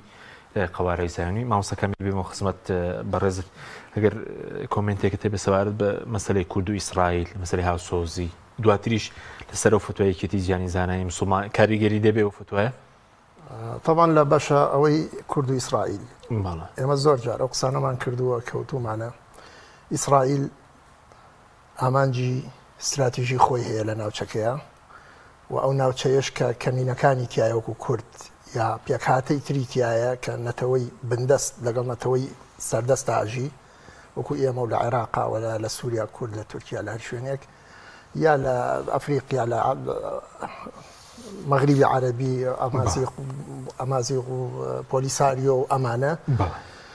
ئیسرائیل دەسەباب بووە وەرەقەی ئەم کەمینانە هەمیشە بۆ خزمەتی هەدەفە استراتیژیەکەی خۆی کارتێک بەکاردێنی کارتێکی فشار بۆ سەر دەسەڵاتە عەرەبیەکان یەکەم ئەوەی کە لە ناوچەی عەرەبیایە و بۆ دەسەڵاتە مسلمانشینەکان ئەگەر نەشڵێن ئیسلامیەکان لە هەر کاتێکە ئەو ئامانجەی بێتە دی بۆ نمونە با یعنی نوکی قەڵەم خەینە سەر حرفەکان کاتێک ئیسرائیل ئەوێ بۆ نمونە مغربي عربي قناعت پێ بکە کە ئەبێ بێت عملی تطبیعی لەگەڵا بکە لەگەڵیان ڕێ بکەوێ دان بەبوونی ئیسرائیلا بنێک لە منطقەکە و خاکی فەڵەستین خاکی جوولەکەیە کە وردە عەرەبەکان سواری ئەو شەمەندەفەرە بوون مغربی عربی نازام ئەخیر بوو یان نا پێش ئەوەی ئەمە بکە مەغریب ئیمزاکە بکە و تطبیعەکە لەگەڵ ئیسرائیلا بکە ئیسرائیل هاوسۆز و پشتیوانی پۆلیساریۆ بوو صحراي غربي بوو صحراي غربي طبعا هەرێمێک دیاکراوەتەوە خەڵکێکن و ئەڵێن مافی خۆمانەی ئێمە قوارەیەکمان هەبێ ئەوەمان هەبێ مەغریبیش ئەڵێ نەخێرەوە بەشێکە لە خاچی مەغریبی ئێمە وحدە ئەوانە ئینفیسالین و ئەوانە ڕۆک و کوردەکانی خۆمان بالضبط لەگەڵ ئیمزای ڕێکەوتنەکە کرا لەگەڵ مەغریبە طبعا هەندێک لە پۆلیساریەکان لە سەحراویەکان لە هەندێک شوێنە لەگەڵ ئیسرائیلەکانە لە شوێنی تر لە دەرەوە بەتایبەتی لە کۆڕ و کۆبوونەوەکان کە بەیەکە گەیشتن یا داوەتەکران هەندێک دانیشتنی هێنیان هەبوو لەگەڵ ئیسرائیلەکان ئەوانیش بەشێکیان هەمویان نا کاتێککە ئەم عملیە کرا ئیمزاکە کرا 24 سەعاتی نەبرد ئیسرائیل بە یەک بەیاننامە وازەم هەر ناتانیاوە خۆشی بوو بە تەسریحی خۆشی ئیعلانی کرد کە سەحرای غەربی بەشێکی دانەبراوە لە مەغریب ئیسرائیل و یاریانەیەکە لەگەڵ کورد و لەگەڵ غەیری کات خۆش لە 1975 لە 1975 ئەو کاتێک کە شۆڕش سیستێنە هەموو ئەو ئەمریکا و ئیسرائیل ڕاهێنەری عەسکەری کە بوون لە ناوچەکانی هەرێمی کوردستان بۆ یارمەتیدانی خۆمووی پاشەکشێ پێکراوە هەمووی یعنی ئێمە ئەزمونێکی تاڵمان لەگەڵ ئیسرائیلە هەیە وەکو ماوسا عەبدوڕەحمان وتی لە مەسەلەی غەزا ئەوانەی کەوا دژی فەڵەستینیەکان و غەزاویەکان و دۆستی ئیسرائیلن پۆلێنی کرد هەمان و پۆلێنە بێنەرەوە بۆ ئێرە هەرواکە ئەنی ئەوانەی کەوا ئەم ئیدعاانەکەن خۆیان زۆر باشە زان خۆیانە خەڵەتیان و ئازان خەڵکو دەوروبەرێ خۆیانە خەڵەتیان ئەگە نازان ئیسرائیل دۆستی هیچ کەسێک نیەی خۆی نەبێ دۆستی هیچ کەس حتا دۆستی ئەمریکای هاوپەیمانی خۆشی نییە پارێزەری قوارەکەی ئیسرائیل تەنها دۆستی خۆیەتی و ئیش بۆ ئامانجەکانی خۆی ئەکاوە ئێمەمانان پێکهاتەکانی ناو دنیای ئیسلام بەکارەهێنێ بۆ وەکو وەرەقەی زەخت وەکو وەرەقەی یاری بۆ ئامانجەکانی خۆی کوردیش ئێمە ئەزمموی زۆرمان هەیە و لە زۆر حاڵەتە ئیسرائیل پشتی تێ کردوین مەسەلەن ئیدعایەوە کراکەوە لە ڕیفراندۆمە ئیسرائیلەکان پشتیوانی لە کورد دەکەن و داوای ئەوەکەن کە ڕیفراندۆم بکرێ ئەوە بکرێن ڕیفراندۆم کرا لەگەڵکردنی ڕیفراندۆمە ئێمە پەلامار دراین لە هەموو لایەکەوە لە هەموو لایەکەوە پەلامار دراین یەک تەسریحی ئیسرائیلم بۆ بێنە کە لە کاتی ئەو پەلاماردانە پشتگیری لە کورد کرد بێ پیشەکەمان پێک ها و بەڵام پشتیشمان تێکە لە ئەخیر لە قسەی حەساسە لە مەسەلەی ئۆجەلانە هەموو تورکیا نەیتوانی ئۆجەلان دەستگیر بکە ئەو بوو موساد ئیسرائیلی ڕێک ئاوا تەسلیمی میتی تورکی کرد لە زمانی بڵند ئەجەویدا یخۆ ئەردۆغان نەبوو کاکە بڵند ئەجەوید و حیزبەکە جاهاپە و نازام حیزبی یەساری تورکی بوو وانە بوو ئەمانە بەڕاستی ئێمە کۆمەڵێک تووشمان بۆ بە تووشی کۆمەڵێک قەومچی لە وڵاتە قەومچی مەفهومێکە ئێستا لە ناو فەرەنگی سیاسیا هەیە بەو کەسانەی کە لە پەنای قەومیەتە ئیشیان چییە؟ لە قەومەکەی خۆیان نەدەن ئیشیان ئەوەیە سەیرەکەن کەوا چێ دوژمنی کۆمەلگە ئایدیای کۆمەلگاکەی خۆیانە چێ نەیاری مافە ڕەواکانی میلەتەکەی خۆیان لە میلەتەکەی خۆیانێن ئەمەی کە ئێستا تۆ کاکە زەمانەت چییە تۆ لەم بۆقعەیە کە ئێمە تیا ئەژین ئەگەر گۆڕانکاریە ڕووبدا مەسەلەن لە سووریا ئێستا ئەو بەڕێزانەی کە لە سووریا ئەو برانەی کورد لە سووریا کە ئێستا لەوێ وجودیان هەیە و باس لەوە ئەکری ئیسرائیل زۆر باسییانەکە و ئەمانی زۆر سپاسی ئەوەکەن کە حتا لە هەندێک شوێن عالەمی ئیسرائیلی بەرزکراوەتەوە ئەمە هیچ حاڵەتێکی عەقلانی نییە تۆ لە ناو ژینگەیەکە هەموو دەوروبەرەکە و دژی ئیسرائیل من باسی حکوومەت ناکەم ئێستا هەرچەند حکوومەتی سووریا شەروایە دژی ئیسرائیلە وەکو ئیعلانی نەکردو بۆ شێوازە بەڵام لەسەر ئاستە شەعبیەکە دەوروبەرەکە و ژینگەکە و هەمووی دژی ئیسرائیلە تۆ لەم ناوەڕاستە هاتووی پێچەوانەی ئەو تەوژمە مەلایەکەی ئەمە نە پێ ئەوترێ سیاست نە پێوتری عەقلانیەت ئەمە دژی میلەتەکەی خۆتە ئیشەکەی کاکە میلەتەکەی خۆ بەرەو هەڵدێرە بەی بەرەو ئەوە ئەبێ ئەمە یەک دەربارەی بینە سەر فتواکە فتواکەیەکی زیانی زانایان طبعا فتواکەی جەناب یەکێتی جیهانی زانایان دەستخۆشیان یەکەم طبعا دەستیان خۆش بێ ئەگەر ئەضعف الئیمانیش بێ ئەوە وەکو چۆن ئێمە ئێستا وەکو ئەضعف الئیمان هەر قسەیە و پشتگیریە و هاوسۆزیە و گریانە و فرمێسکە بۆ غەزەیەکان ئەوانیش کارێکی وایان کردووە بەڵام هەندێک ملاحەزات هەیە لەسەریان یەکەم ئەو بەڕێزانەی کە لە ئیتیحادی عولەمای اتحادی عالەمی عولەمای مسلمینە هەندێتی جیهانی زانایانی ئیسلام باش وایە بە یەک چاوسەیری هەموو ساحەی ئیسلامی بکەن وحدەت الساحە لە منهەجیانە هەبێ وحدەت الساحە الئیسلامی مثلا حدثێک لە غەزە هەیە لە فەڵەستینە ئێستا هەیە زۆر بە حەماسەتەوە لەگەڵیان باش نەفیر عامیان بۆ کردووە فتوای جیهادی لەسەر ئاستی تاک لەسەر ئاستی حکوومەت بۆیان دەرکردووە هەمان ئەم جوهد و جیهادە لە ساحە ئیسلامیەکانی ترا پێشتر و لەوانەیە لە دواتریش وجودی هەبێ و هەبوو بێ مەفروزە هەمان جوڵەیان هەبێ هەمان حەماسەتیان هەبێ بۆ ئەوە بۆ ئەوەی خەڵخێنەوەی خراپی بۆ نەکە بۆ نمونە لە ئەفغانستان کاکە ئەو هەموو جوهد و قوربانیدان و جیهادی ئەفغانیەکان لە سەردەمی داگیرکاری رووسیا لە سەردەمی داگیرکاری ئەخیرەن بە تایبەتی داگیرکاری ئەمریکا ئەمە بینی مان تالیبان سەرکەوتنێکی گەوریان بەدەستیانە وڵاتی خۆیان پاک کردەوە ئەمریکایان ناچار کرد بێت لەسەر وەکو چۆن ئێمە ئاوا دانیشتین لە قەتەر لەسەر مێزی گفتوگۆ لەگەڵیان دانیشە کە وەکو ئیسرائیلیەکان ئەوانیش ئامانجی خۆیان ئیعلان کردبوو کە تالیبان کۆتایی هاتووە تالیبان کۆتایی هاتووە ئابێش کۆتاییشی بێت بەڵام کۆتایی نەهاتوو لەسەر مێزی گفتوگۆدانی ئەمە گەورەترین سەرکەوتن بوو کەس باسی نەکرد بەو شێوازەی کە ئێستا باسی غەزاکرێت لە سووریای تەنیشتمانەوە گەورەترین ڕوودا و ڕوویداوە حەدەسێکی زۆر گەورەیە پێم وایە لە ئەخیرەوە مەسەڵەن تالیبان سەرکەوتن ئەم ئیتیحادی عولەمای مسلمینە ڕۆشتن بە حساب لەوێ بۆ نەسیحەتکردن و ئامۆژگاریکردنیان ئێستاش لەم ئەخیرەوە کە ئەحمەد شەرح ڕۆیشتن بۆ ئەوێش کە سەرکەوتنەکەیان بەدەستیەنا بەس خۆیان غائب بوون لە ساحەکە طبعا مەحسوبن لەسەر تەیارێکی دیاریکراوی ئیسلامی ئیتیحادی ئەگەرچی لە تەیاراتی تریش هەر ئەندامن تیا بەڵام ئەوەی کە ئینەکەی دروست کردو ئیتیحادەکەی دروست کردو ئیتیحادێکی کاریگەرە ئەگەر وەزیفەی خۆی ببینێ ئەمان ئەوە لە ڕووە مووقیفەکانیانەوە پێم وایە جۆرێک لە ناعەدالەتی لە مووقیفیان هەیە سوپاسی بوون لەسەر سووریا قسە بکەن لەسەر حوسیەکان قسە بکەن بەڵێ حوسیەکان کاکە حوسیەکان شیعی زەیدین باشە نزیکترین تایفەی شیعین لە سونەکانەوە باشە ئەوەش نەبێ هەر ئێستا تاکە لایەنێکەوە هەمووی پشتی حەماسی بەرداوە تاکە لایەنێکەوە لە ساحەکان مابێتەوە یەمەنیەکانە حوسیەکانە مفروض هەتا ئێستا هیچ شتێک نەوتراوە ئێمەش ینی مقەسیرین لەوە زۆر باسمان نەکردون کە مەفروضە باس بکەن چکە بەڕاستی قوربانیان داوە بنیەی تەحتی وڵاتەکەیان وێران کراوە ئەمە ئەوە دووەم لە ڕووی مەوزوعی فتواوە لە ڕووی ذاتی خۆیانەوە باسمان کرد لە ڕووی مەوزوعی فتواکەیانەوە فتوا دیارە ئەبێ پێویستی بەبوونی عەقیدەیەکی جیهادی هەیە یعنی ئینسانەکە فیکری جیهادی بێ ئەوەی کە فتوا و نەفیر عام دەرەکا و ئەوانە ئێمە بەداخەوە لە ماوەی 100 ساڵی ڕابردوو ئاتوانین بڵێن 1 سەدەی تەواوە ئیش لەسەر شێواندنی هەندێک چەمکی ئیسلامی ئەکرێ بە تایبەتی چەمکی جیهاد یعنی جیهاد بۆی پێت نەڵێن توندڕەوە هەر پێشەوەش پێت نەڵێن تیرۆریست پێشەوەی ئەم حربی تیرۆر ئەوەش بێ هەر ئەوە هەبووە مەسەلەن جیهاد بە ئەنواع شێوە من لە هەشتاکانە ئەو کاتە دەستی شعر ئەوانە شعر مەنووسی یەک وەب لە شعری وازام هەشتاکانە بۆ لەگەڵ مامۆسایەکان مناقەشەیەکمان بوو دوای شعرێکم لەگەڵ ڕێزم بۆ موسڵمانە جێژە طبعا شعرەکان لەبەر نەماوە سبحان الله نازانم چۆن لەبیرماوە لەگەڵ ڕێزم بۆ مسلمانە جێژە کەوا زانایە و لەگەڵ یا زۆر بێژە بە 1000 جۆر جیهادم بۆ باسەکە جارێ ناڵێ پێم خوێنی بۆ بڕێژە شعرەکە دوور درێژە با لێرە مەبەسمەوەیە ئێمە بە ئەنواع شێوە چەمکی جیهادمان بۆ باس کراوە دەمێیان و ئەلا ئەن القوة القلم نازانم جیهاد وەختی نهاتوە جیهاد تەنها قیتال نییە جیهاد تەنها جیهادی تەزکیەی نەفس لە هەموو شتێ یعنی ڕۆحی مقاومەتیان لە ئومەتا کوشت بەرگری و تێکۆشان و ئەوانە ئێستا هەر ئەم بەڕێزانە فتوایەکی وا دەرەکەن لەوە ئەچێ لە ڕووی مەیدانیەوە کەمترین ئیسیجابەی هەبێ من پێم وایە ئەم فتوای ئیتیحادی عولەمای ئیسلامی ئەگەر مەلا عومەری تالیبان دەری کردایە لە ئەمریکا و ئەوروپا و عالەمی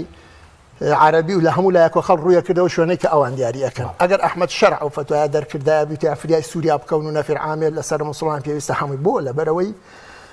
ئەم کەسانە مەیدانین لەناو دووکەڵ و باروتی جیهادا ئەمە ئەوە حەزەکەم با تاڵیکەم بۆی بەتانە و بەتانە و شت لە قسەکانم تێ نەگەڕ ئەمە هەڵسوڕاوێکی مەیدانی بن خۆیان لەناو ساحەکە بن نەک لە ئوتێلی 4 ئەستێر و 5 ئەستێرەوە فتوا دەربکەن و پێشتریش ئەو فتوایانە نەبوو بێ و بە یەک چاوسەیری هەموو ساحە ئیسلامیەکان نەکەن تەنها سەیری ساحەیە بکەن لەوانەیە ئێمە چۆن ئێستا هەمومان سوتاوین بۆ غەزە ئەوەی کەوا هاو ئاوازی ئێمە نیە بە هەمان شێوەکاکەوی سوتاو بێ بۆ هەموو ساحەیەکی کە پێویست ناکافی ئەویانە بڕوانی تەشی ساحەیەکی ئیسلامی سپاس دەکەم ئەنجامە باری سەرشانی خۆیان سو کردەوە ئەزانم ئیشێکی باشیان کردووە وەکو ئەزعەف الئیمان باری سەرشانی خۆیان سو کردەوە ئەم فتوایە هەندێک خاڵی کەم هەبوو بەس نایڵێم بۆی کاکتۆر سەبارەتەوەی کە سەبوون ئەو بڵین بانخوازێک لە میسەروتێتی ئێمە پەیمانمان هەیە لەگەڵ جوولەکە نابێ بشکێنین و شەڕکردنی جوولەکە حرامە و سەرنجی بەڕێز لەبەر یاخود پشتگیری دەوڵەتان ێستا بوون پشتگیری سعودی هەیە میسر هەیە ئیمارات هەیە بەحرێن هەیە بۆ لەگەڵ ئیسرائیل ئاساییکردنەوەی پەیوەندی بازرگانی دیبلۆماسی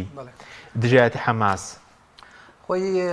مۆزوعی و ئیتیفاقیە ڕاستە میسر ئیتیفاقی کەم دەوێتی هەیە لەگەڵ یەهودە لەگەڵ ئیسرائیلیەکانە بەس پرسیاری منطقی و پرسیاری شەرعی ئێمەش ئەوەیە وەختی خۆی ئەنوەر سادات کە ئەمریکا زەحمەت و پرسی بەشێ کرد یعنی پرسی بە زانایان پرسی بە میلەتی میسری خۆ لەو سەردەما کە ئەو ئیشەی کرد ئەیتوانی بۆ نمونە ڕاپرسی بکەنەوە میسریەکانە ڕاپرسیەکیش بێ هەر وەکو سندوقی هەڵبژاردنەکان ڕاپرسیی بدای بڵێ خەڵکی میسری ئێمە 6 میلیۆن کاتە نزیکەی 6 میلیۆنەکە بوون 100 وەرە ژوورە زەحمەت نەبێ ئێوە قبوڵی ئەوەکەن ئێمە جارێک ئامادەی ئەومانتیا هەیە قبوڵی ئەوەکەن ئێمە لەگەڵ ئیسرائیل ڕێکۆن یانە یا بەڵێ بە دەخل جواب بدەن خۆی توانین شتێکی لەم شێوەش بکە تاو کاتە بڵێن کە شەرعیتی چیە خەڵکا کە دەنگی داوە بە تۆ کە بچی لەگەڵ ئەوان ڕێ بکەی جارێ پێش هەموو شتێ ئەمەی کە کراوە ئەم ڕێکەوتنی سادات بووە لەگەڵ ئیسرائیلە لەگەڵ صهیونیەتە یا ئەو مجموعە وەزیری کە پێکەوە بوون و پێشەوە وەزیرەکانی زۆر دەسەڵاتیان نەبوو ئێستاش بۆ اعترافات ئەکرێ کە وەختی خۆی دەسەڵاتیان نەبوو قەراری لە سەداسەد ئەنوەر سادات کردوێتی ئەوە خاڵ یەکەمان جاری پێش شتێمە و حالتم کردی ئەمە و پرسیارەمان هەیە وەڵامەکەش لە بەدەستمانە پێویست بۆ ناکە ئەم پرسیار بکەین لەو هەندێک خەڵکەیە کە ئەمەی پێ باش و پێشتێکی چاکەوەمانە پشتگیریەکە پێویست بە وەڵامی ئەوان ناکە بەس ئێمە وەڵامەکەی لای خۆمان هەیە کە ئەوان پرسیان بە میلەتی مسلمان نەکرد لانێکم بە میسریەکان بە کاکە بە دنیای ئیسلامەوە بە عالەمی ئیسلامی لە کاتێکە قەزەی فەڵەستین قەزەی عالەمی ئیسلامی قەزەی هەموو مسلمانێکە لە دنیا هەر عالەمی ئیسلامیش نا هەموو مسلمانێک لە دنیا ئەم ڕایۆژیان نەکرد خاڵی دووەم اینجا ئەو ئیتفاقیە کاکە من ئیتفاقیم خوێندوێتەوە اتفاقی کام دێوێت باشە خۆی نزیکەی 9 مادەی سەرەکیە لەگەڵ 26 فرع مادە یا فرع مادەی لاوەکیە یان تقریبا 32 مادە و فرع مادەیە 35 عفو ئەم 35 تەنها لە خاڵی یەکەمە مصر ئیسرائیل کردو لە خاڵی یەکەمە ئەوەیەکەوە هەچی هێزی مەدەنی و عسکەری ئیسرائیل هەیە لەناو سیناکە و حضوری هەیە بگەڕێنەوە بچن بۆ حدودی نێودەوڵەتی جاری جاران 34 خاڵەکەی ترکەم خوێندبێتەوە هەر 34ەکە لە مەسلحەتی ئیسرائیل یعنی کەنەما مەرجەکانی ئیسرائیل بۆ فەرزی کردو بەسەر ئیسرائیل بەسەر مصر بەسەر ئەنوسەداژی ملی بۆ شۆڕ کردو ئیمزای کردووە اینجا تۆ کاکە ئیتفاقیەکی خۆ عەلەقەل تۆ هەر تۆ بێت وزی هاوسەنگیتیابی توزي هاوسنگی تابع على كاك والله برجوان ديك نيوانيو بلا بس ام دوستي شوار ماده وتاو ايساش مصر التزامي للصداصه بو موضوع كردويتي اويك الرونه تاوك ام لحظيش يعني هربون منا ايش لو خلان كتياتي طبعا خلا كان زوره بس هبه سريع بس يجي لو انا الله كاك بي دواي امر كوتنا ابي بيوندي شيء طبيعي ودي يعني كانما دلداري نيوان جنو بيا كاك سكري هاكري ودي بو جنب لك حرب هو بكاد يعني ابي دلداري دروس بي لنيوان اسرائيل لنا حكومتي مصريه طبعا كل شيء ام حدود النيوان اسرائيل مصر هي لا تمس نابد سيلي بدري بيش وصلنا بكل محاربه بكري ان جا قولي حكومتي مصري بوي نيه هيك زوره تنظيمك هيك تحريزك هيك يرمتي دانك هيك هندانك نبو خوي نبو هيج رخايب نبو حزبك لا بدسي او هي بو درجاتي اسرائيل كا نلا رغي ميديا ولا غير ميدياش ديان موضوعي ترك لنا او بينج ماده هيك عارزم كدي هرهم يقشتي لصداصل بمصلحه اسرائيل لكاد اسرائيل صالح حفتاوش كم اتفاقي كراو ماني اكتوبر صالح حفتاوش بو حفتاوش تاو كشلو هشام صالك قربان زي سي صالك يعني سي صال دولتي داجر كدي اسرائيل دروز بو ان سداد امهم قولي تنازل غبرغري بو كدو لبر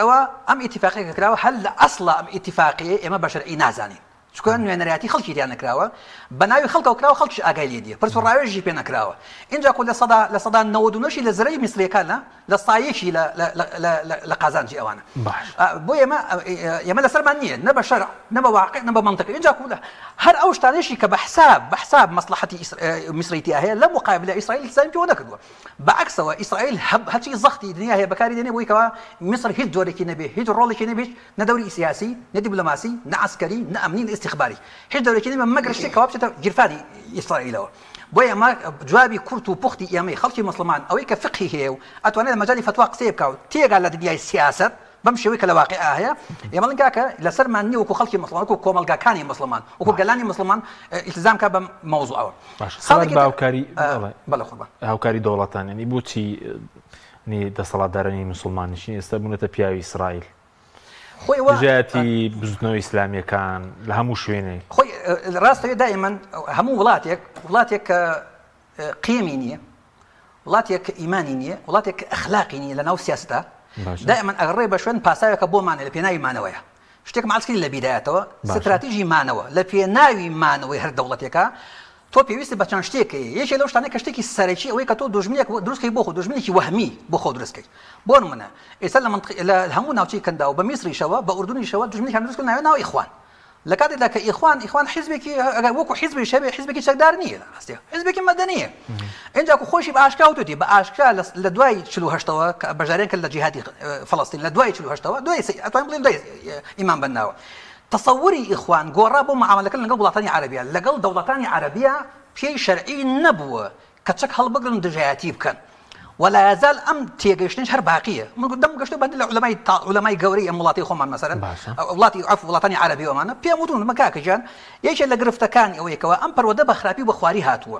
لو يكوا اما لما ويد ديان صلاه وتوبان ام ولاطني كدولتي عربيين كبيوتري سايكس بيكو استعماري ام سايكس بيكو ام مقدسه ما شامان كردوا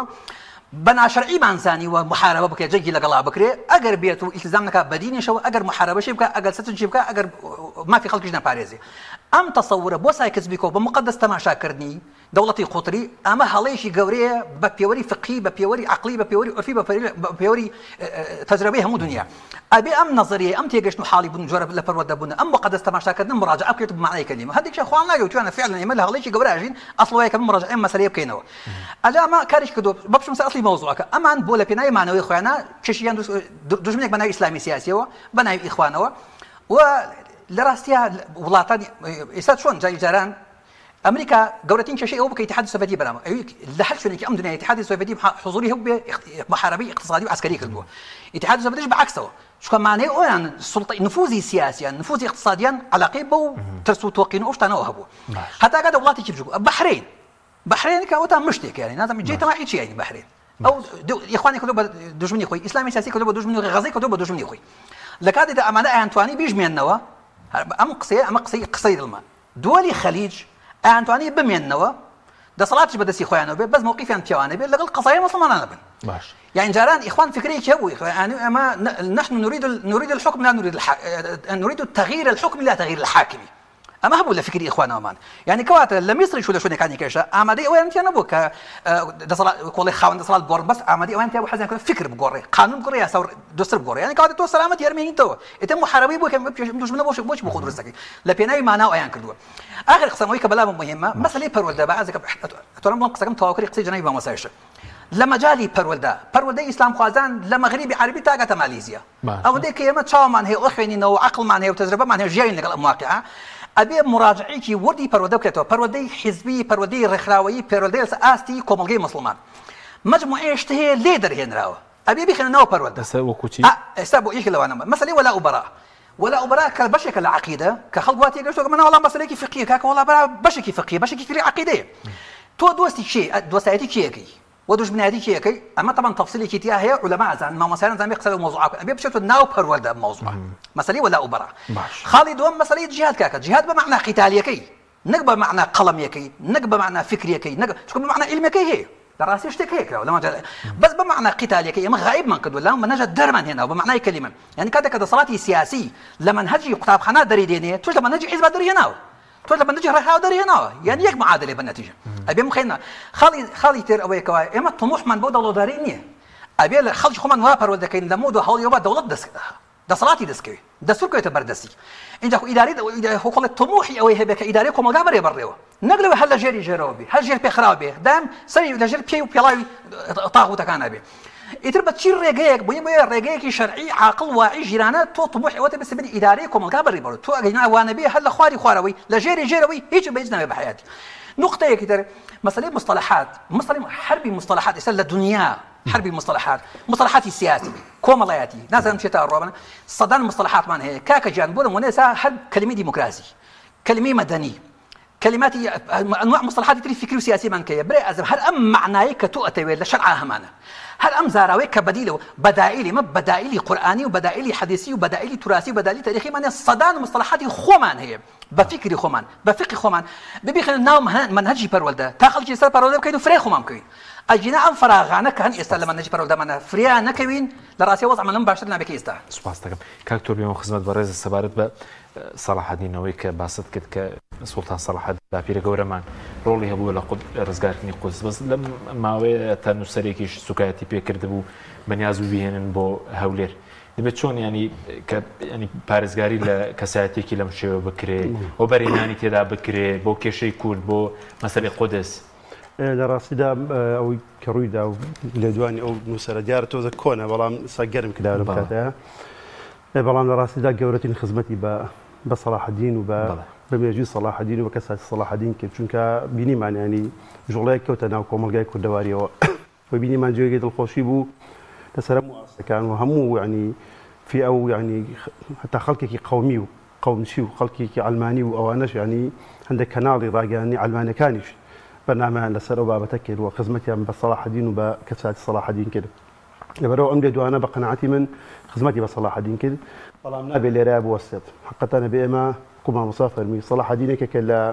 لەو کەساتیانە کە لە مێژووی موسڵماناندا وەکو قەڵایەک وە لە ڕاستیدا پێویستە ئێمە منداڵەکانمان هەر لەگەڵ بە منداڵی ینی بە سیرە و ژیانی سەلاحەدین گۆشی بکەین و هەوڵ بدەین ئەمسال و هاوشەوی سەلاحەدین لەناو کۆمەلگاکەمانە دروستکەین لەبەرەوە خزمەتکردنی سەلاحەدین خزمەتکردنە بە میلەتەکەشمان باسی ئەوشمان کرد کە ئەمە سەلاحەدین فەخرە بۆ ئێمە پێشاوانی سەرکردەکانی ئێستا کە لە ماوەی 100 ساڵی ڕابردوودا 100 ساڵ لاوانەیە زۆر بێتەوە من لە ماوەی 100 ساڵی ڕابردوودا هەموو سەرکردەکانی کورد کە چوونەتە ناو میلەتانی ترەوە بوونە بەر بۆ میلەتەکەمە بوونە عیب و عار بۆ میلەتەکەمە دەبینی تایبەتی لەو 30 ساڵە کە خەڵک تایبەتی ئێستا لەم سەردەمەی خۆماندا دەبینی یعنی سەرکردەت هەیە لە ناو عەرەبدا لە بەغدا لەسەر دزی و لەسەر دەستپیسی و لەسەر گەندەڵی و لەسەر علاقاتی مەشبوه ڕۆژانە دەردەکرێ و ینی سمعی میلەتەکەشی ناشرین کردووە ئەسا ئەمانە بێن ئەمانە جێگەی فەخر بن خزمەت بکرێن بەڵام کەسایەتێکی وەکو سەلاحەدین ئیهمال بکرێت باسم کرد بۆتە فەخر بۆ هەمومان و ینی ڕاستیدا جێگەی خۆیەتی ئەو ڕێکارانی سەلاحەدین گرتوێتە بەر کە چەند دەیان و سەدان کەسایەتی کورد هەم لە قازی هەم لە مؤەرریخ هەم لە قیادەی عسکەری لە ناو جەرگەی کوردستان بردوێتی لەگەڵ خۆی لە ناو جەرگەی وڵاتانی عەرەبی ئێستا بە مصطلحی ئێستا هەمویانی کردوتە خاوەن پێگە و جێگەی بۆ داناون و ئەسەر و شوێنەوارەکەی تا ئێستاش ماوە کە دەبین ئێستا لە قاهیرە هەی ئەکرات هەیە لە سوودان جەنابی دکتۆر لێ بووە لەوێش هەیە لەوێش ئەسەری کورد لەوێش هەیە کوردی لێ لە لیبیا بەڵێ کوردی لێ لە لیبیا هەر لەوێ هەر ماونەتەوە لە سەردەمی سەلاحەدین و دواتر لە سەردەمی محەممەد عەلی و ئەنا بەڵێ تا ئێستا بەڵێ لە میسر لە میسر لە لیبیا لە دیمەشق ئەو لە سووریا هەر ئەوە باسی بێجگەل لە ناوچە کوردستانیەکان لە خودی دیمەشق ینی بەرەکەت سەلاحەدین بوو بەڵێ بەرەکەت لە قودس لە غەزا لە خەلیل لە نابلوس هەموو ئەوانە بەڕاستی ئێستا هەر لە غەزەی بریندار ئێستا ئەو خەڵکە کە ینی بیبەستینەوە بە تەعاطفی میلەتی کول لەگەڵ قەزەی غەزە و قەزەی فەلەستین ئەو خەڵکی کە باران ئەکرێ و خەڵکی لە شەهید دەکرێ ڕۆژانەوەی شەهید دەکرێن ئەگەر بە وردی دەراسە بکرێن لەوانەیە کوردیان تیا بێت ئەوەندە خەڵکی خۆگەڕێکی شێ بناوی حەی شوجاعیە شوجاعیە و هەر بخوارێکی کوردانەوە يعني سەلاحەدین حسێکی قومی نەبووایە ئەم کوردانەی چۆنە بێت ئەو لەگەڵ خۆیان بۆ ئەیبردن موادخین ئەڵێن جێشتەکەی یانی زۆری کورد بووە و ئەوانەی کە دەسەڵاتی پێداون چونکە زیاتر تێکەڵ بۆ لەگەڵیان زۆربیان کورد بوون قیادەی جێشتەکان پیادە فەرعیەکان تەنانەت قازی و مؤەرریخ و ئەوانش کە لەگەڵی بوون نووسەر و واعیز و ئەوانە زۆربیان کورد بوون فعلا یعنی سەلاحەدین خزمەتێکی گەورەی بە قەزێ کردەوە ضرورە لەسەر ئاسی باڵا لە وڵاتی خۆمانە کۆنفرانسی گەورەی لەسەر بکرێ لە کۆڵنەوەی لەسەر بکرێ ژیاننامەی سەلاحەدین بخرێتە ناو مەنهەجی دراسی و نەک ژیاننامە هەندێک کەساتی کە نەخشی لەسەر نەکراوە بەعکسەوە بەس کەمتر خەمینیام ئەو وەکوولانە ئیسلامیەکان بێ وەکو توێژەرانی ئیسلامی بێ نووسەرانی مسلمانی کەمتر خەمێکی زۆر نییە بەشی کەمتر خەمێکا کەوێتە سەر لانی ئیسلامیەکان بەڵام لانی ئیسلامیەکانی ژانی ئەزان خۆ یعنی هەم لە ڕووی میدیاوە بۆ خۆمان ئێمە دەسەڵاتمان سنوودارە هەم لە ڕووی با بڵێ دەسەڵات ئەوە وەکو توێژینەوە کراوە دەراساتی لەسەر کراوە ڕسایلی ماجستێر و دکتۆرا و بەحوسی تریش هەیە خەڵکی مسلمانی خەمخۆری مولتەزیم و خەیری خەڵکی غەیری ئیسلامیش لە ڕاستیدا ئیشی کردووە لەو بابەتەوە هەندێک لە مؤەرریخ و مێژونووسانی کورد زۆر خزمەتیانە سەلاحەدین کردووە بەڵام کێشەکەوە دەسەڵات و پێویست نەویستوە ئەو کەسایەتیە لەبەرەوەی کەسایەتێکی مسلمان بووە یا لەبەر خاتری خاتران لە ڕاستیدا هەندێک جار لە ترسا بێ لەبەر هەوە کارێک بێ نێوەران زۆر دروست بە کەساتی سەلاحەدین بکەمەوە بەس کاکتۆر ئێستا هەندێک خەڵکەیە پێوایە قەوا ڕێزانانی زۆر سەرکەوتووە لەبەرەوەی کە جین و سایدێکی زۆری ئەنجام داوە ئایا پێوەری سەرکەوتن چییە ئێستا بۆ نمونە ئەوی لە غەزە 50,000 کەس شەهید کردووە پەلاماری بۆ نمونە لوبنان دەدا هەرشە لە عێراقەکە لە حوسیەکان بۆ شوێنی دیکە سەرکەوتنەکەی چۆن ینی پیان وایە بۆتە پاشای ڕۆژهەڵاتینەوە سەروا دەمێنێتەوە ینی بنەمای مانەوەی هەیە لە ڕاستیدا ئەو جۆرە بۆ چوونانە بە قەناعەتی من لە دوو جۆر کەسەوە سەرچاوەگرەیە کەسێکی با بڵێن حاقی لە بەرامبەر بە ئیسلام و مائیل لە بەلای ئیسرائیلە یان کەسێکی دەروونبەزیوە کەسی دەروونبەزیش لە ڕاستیدا ینی هەیە بۆ خۆی لەوە چێ بۆ چوونی باش بێ بەڵام دەرونی ئەوەندە بەزیوە لە ناخ ئەوەندە بەزیوە تەکنۆلۆژیای ئیسرائیل دەبینێت و ئەو هەموو کوشتارێک کە ئەیبینێ ئیسرائیل و زەعف و لاوازی مسلمانان لەسەر ئاسی دەسەڵات دەبینێ لە ڕاستیدا لەمەوە ئەو بۆ چوونە سەرچاوەگرێ بەڵام لە حەقیقەتە ئێمەی مسلمان دیارە دینەکەمان فەرمانمان پێکا بە گەشتبینی پێویستە ئەمە گەشتبین بین ئەمە یەک ینی گەشتبینی کاتێکە کابینین ڕاستە لە غەزە ئەوە ڕوو دەدات بەشێک لە قاکەکەمان لە دەستداوە خەڵکمان شەهید کراوە بەڵام لە عینی کاتە دڵمان خۆشە بەوەی کە چەند قاتی ئەو خاکە لە سووریا کەوتۆتەوە دەستی ئیسلامیەکان گرینگەوەش زۆر زۆر گرنگە لە سوودان خاکەکە گەوتۆ دەستی ئیسلامیەکان لە بەنگلادی ساڵی پێرار بوو ئەو وڵاتە گەورە 150 میلیۆن فوسات کەوتۆ دەستی ئیسلامیەکان ئەمە جێگەی دڵخۆشیە تاڵیبانە لە ئەفغانستان خاک کەوتۆ دەستی ئیسلامیەکان و لەسەر ئاسی شعوب میلەتانی ئیسلامیەکان ینی خەڵک وشیارە ڕاستە ئەمە لە غەزە بریندارە ڕازەغەمبارین بۆ شەی دونیا و خەڵکە بەڵام بەڕاستیدا غەزەوە کە ئەسحاب الخدود بە تیاچوونی خۆیان ئومەتیان زیندوو کردەوە ڕوحی جیهاد و ڕوحی مقاومە و ئەو مصطلحە شەرعیانەی کە مرێنرابوو لە ناو دڵی مسلمانان لە ناو کۆمەلگای مسلمانان ئێستا و مصطلحانە و دەورە زیندوو ئەبنەوە ئێستا مامۆستا باسی کرد یعنی کەسانێک کە بە درێژایی ژیانی خۆیان کەم خۆیان لە باسی جیهادداوە ئێستا فتوای جیهاد و نەفیر دەرەکەن ئەمە جێگەی دڵخۆشیە جێگەی بڵێ زیندووبوونی مسلمانانە و ئەبێ ئەوش بزانین لە ڕاستیدا ئیسرائیل هۆکاری مانەوەی هۆکاری داخلی نییە بۆمانەوە هۆکاری خودی نییە بۆمانەوە هۆکاری خارجی هەیە هۆکارە خارجەکە یەکەمیان دعمی ئەمریکی و غەربی مطلق و ڕەها ئەمێکێکە لە هۆکارەکانی دووەمیشیان بێدەنگی زۆری و بێدەنگی ڕەهای وڵاتانی عەرەبی و ئیسلامی ئەم دوو هۆکارە ئیسرائیل شێتەوە هەردوو هۆکارەکەش قابلی گۆڕانە ممکنە ڕۆژێک لە ڕۆژان ئەمریکا و غەرب ئەم دەسەڵاتە ڕەهایی نەمێنێ و ئەم پشتگیری لە ڕەهایی بۆ ئیسرائیل نەمێنێ و دەوڵەتانی عەرەبی و مسلمانانیش و دەسەڵاتدارانی ئیسلامیش لەم خەوە قوڵە خەبەریان بێتەوە ئەو کاتە وەڵڵاهی ئیسرائیل ئیشی ڕۆژێکە هەر ئێستا ئیسرائیل و حەماس لێیان گەڕن هەموو کەس بڵێن کاکێ بەس سیرکە دەبین پشتیوانی ئەمریکا هەموو لایەک بڵێن فەرمون ئەوە دوو وەرن شەڕێکی بەرامبەر بکەن قەناعەتم وای ئیسرائیلیشی ڕۆژێکە لەبەرەوە پێویست ناکە مسلمان ئەوەندە بەزیو بێت حماس سیرکەین هەژدە مانگە خۆی ڕادتووە شەڕی وڵاتانی عەرەبی 1960 خۆ هەفتەی خۆیان نەگرتووە بەس حماس خۆی حرب الأيام الستة تا نزیق قاهرە هاتن بە 6 ڕۆژ تا قاهرە هەموو ئوردوری داگیر کرد سینا بەڵێ سینای داگیر کرد هەموو لوبنانی داگیر کرد سووریا بەشێکی زۆر سووریای داگیر کرد جۆلان و دە سووریا زۆر ناوچەی سووریا داگیر کرد دوای کوشایەوە بەڵام ئێستا حەماس ئەوەندە ماوەتەوە لە ڕاستیدا نیشانەیەوەی کە ئیسرائیل ئەو دێوەزمە گەورە نییە کە ئێمە بەڕاستی ئەوەندە خۆمان لە بەرامبەر بنەمەی بڵێن لەسەر پرسێکی ڕەوا دامەزراوە و بۆ خۆی قەزەکەی باتڵە وما بني على الباطل فهو باطل ديالو مالكانيا امرو ل كنت فيديو كاك من دالي فلسطيني اياتك يقندو زور براسي يعني شلون الله شي فايده ويدا اياتك زور قندو معناتها او اياتك اخوي قالوا في الويز يمكر بك الذين كفروا ليثبتوك او يقتلوك او يخرجوك ويمكرون ويمكر الله والله خير الماكرين دراسي دا راس وان بلانيان هي بو يبتانكو جن درتان كان يا اگر بيانو يبتان يلا بجد السيب زليل بتان يلا اوان بلاني خوان هي يمكرونا بلانيان هي بلام لم لا شو خوي يورو ويمكر الله خوي بردقات بلانا كان على شيء نتو والله خير الماكرين هو جاكيت الخوشي ومسلمان تقريبا انه خلك كمان ما مسكر اضافه كتابه لسر فتوى لسر عندي غزاش يعني عندي غزه عندي بزوتنو اسلاميه كان لكوتني غزه سركوتني عندي غزه بلا يعني ازمونه كان رابردو ازمونه ميجويه كان بتعبد ازموني صلاح الدين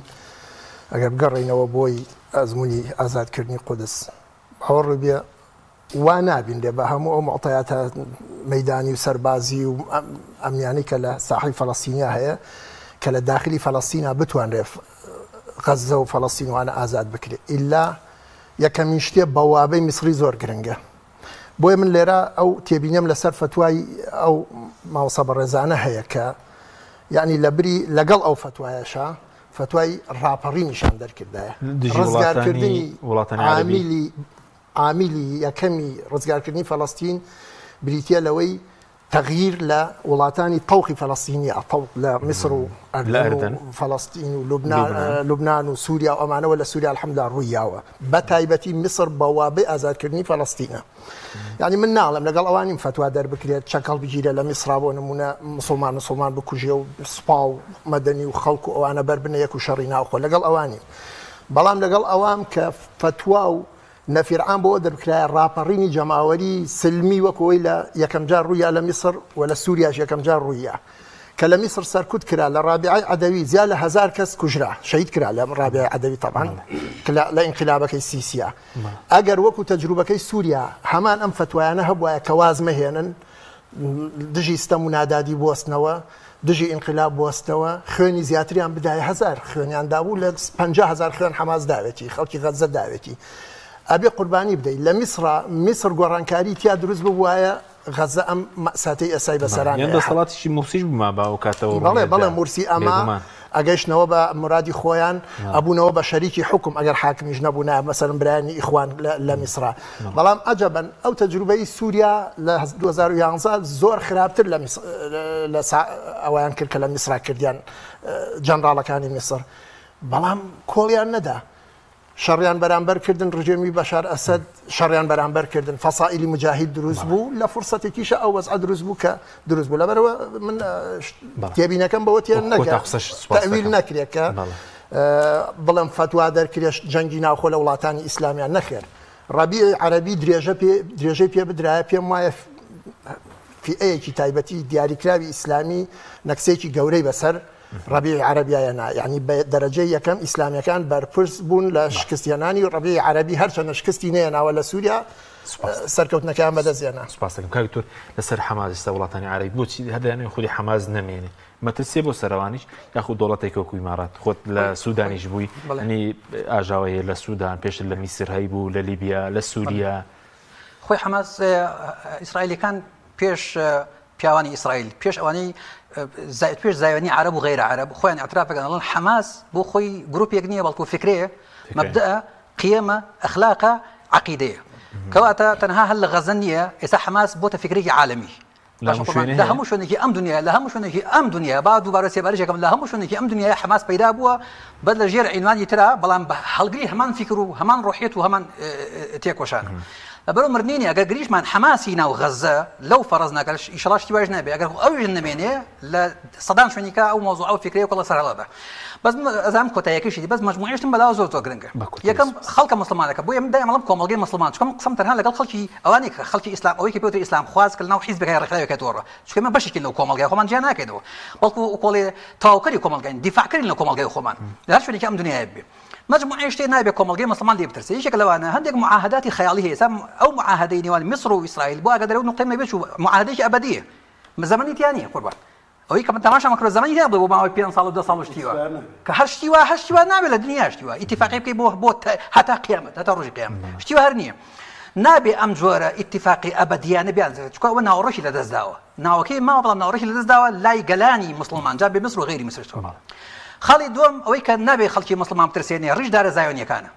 باشا قربان أواني كراستيا لتشواتشوي سياسة إسرائيل وأمريكا ينو أرون لهرش وينك أم دنيا هي بكردستان وغير كردستان إن شاء الله بون منا عدنان إبراهيم هجدة معنا بيدما هجدة معنا لسر غزة كلمة قصينا كردو لكاد يكاد شش كتبنا على كي وكجلاو شهيد بو ده هجدة معنا بتوجيه إمارات ديت فيش ولا كم فروش لا ينو مال كاول كراو يما نازين ده هات من برشورة بكو دقي حتشي شتى يساق كده بسر حماس بسر غزة كان أما النبي معنوياتهم بروخينين برهامي مثلا ياسر برهامي كلام مصر ديت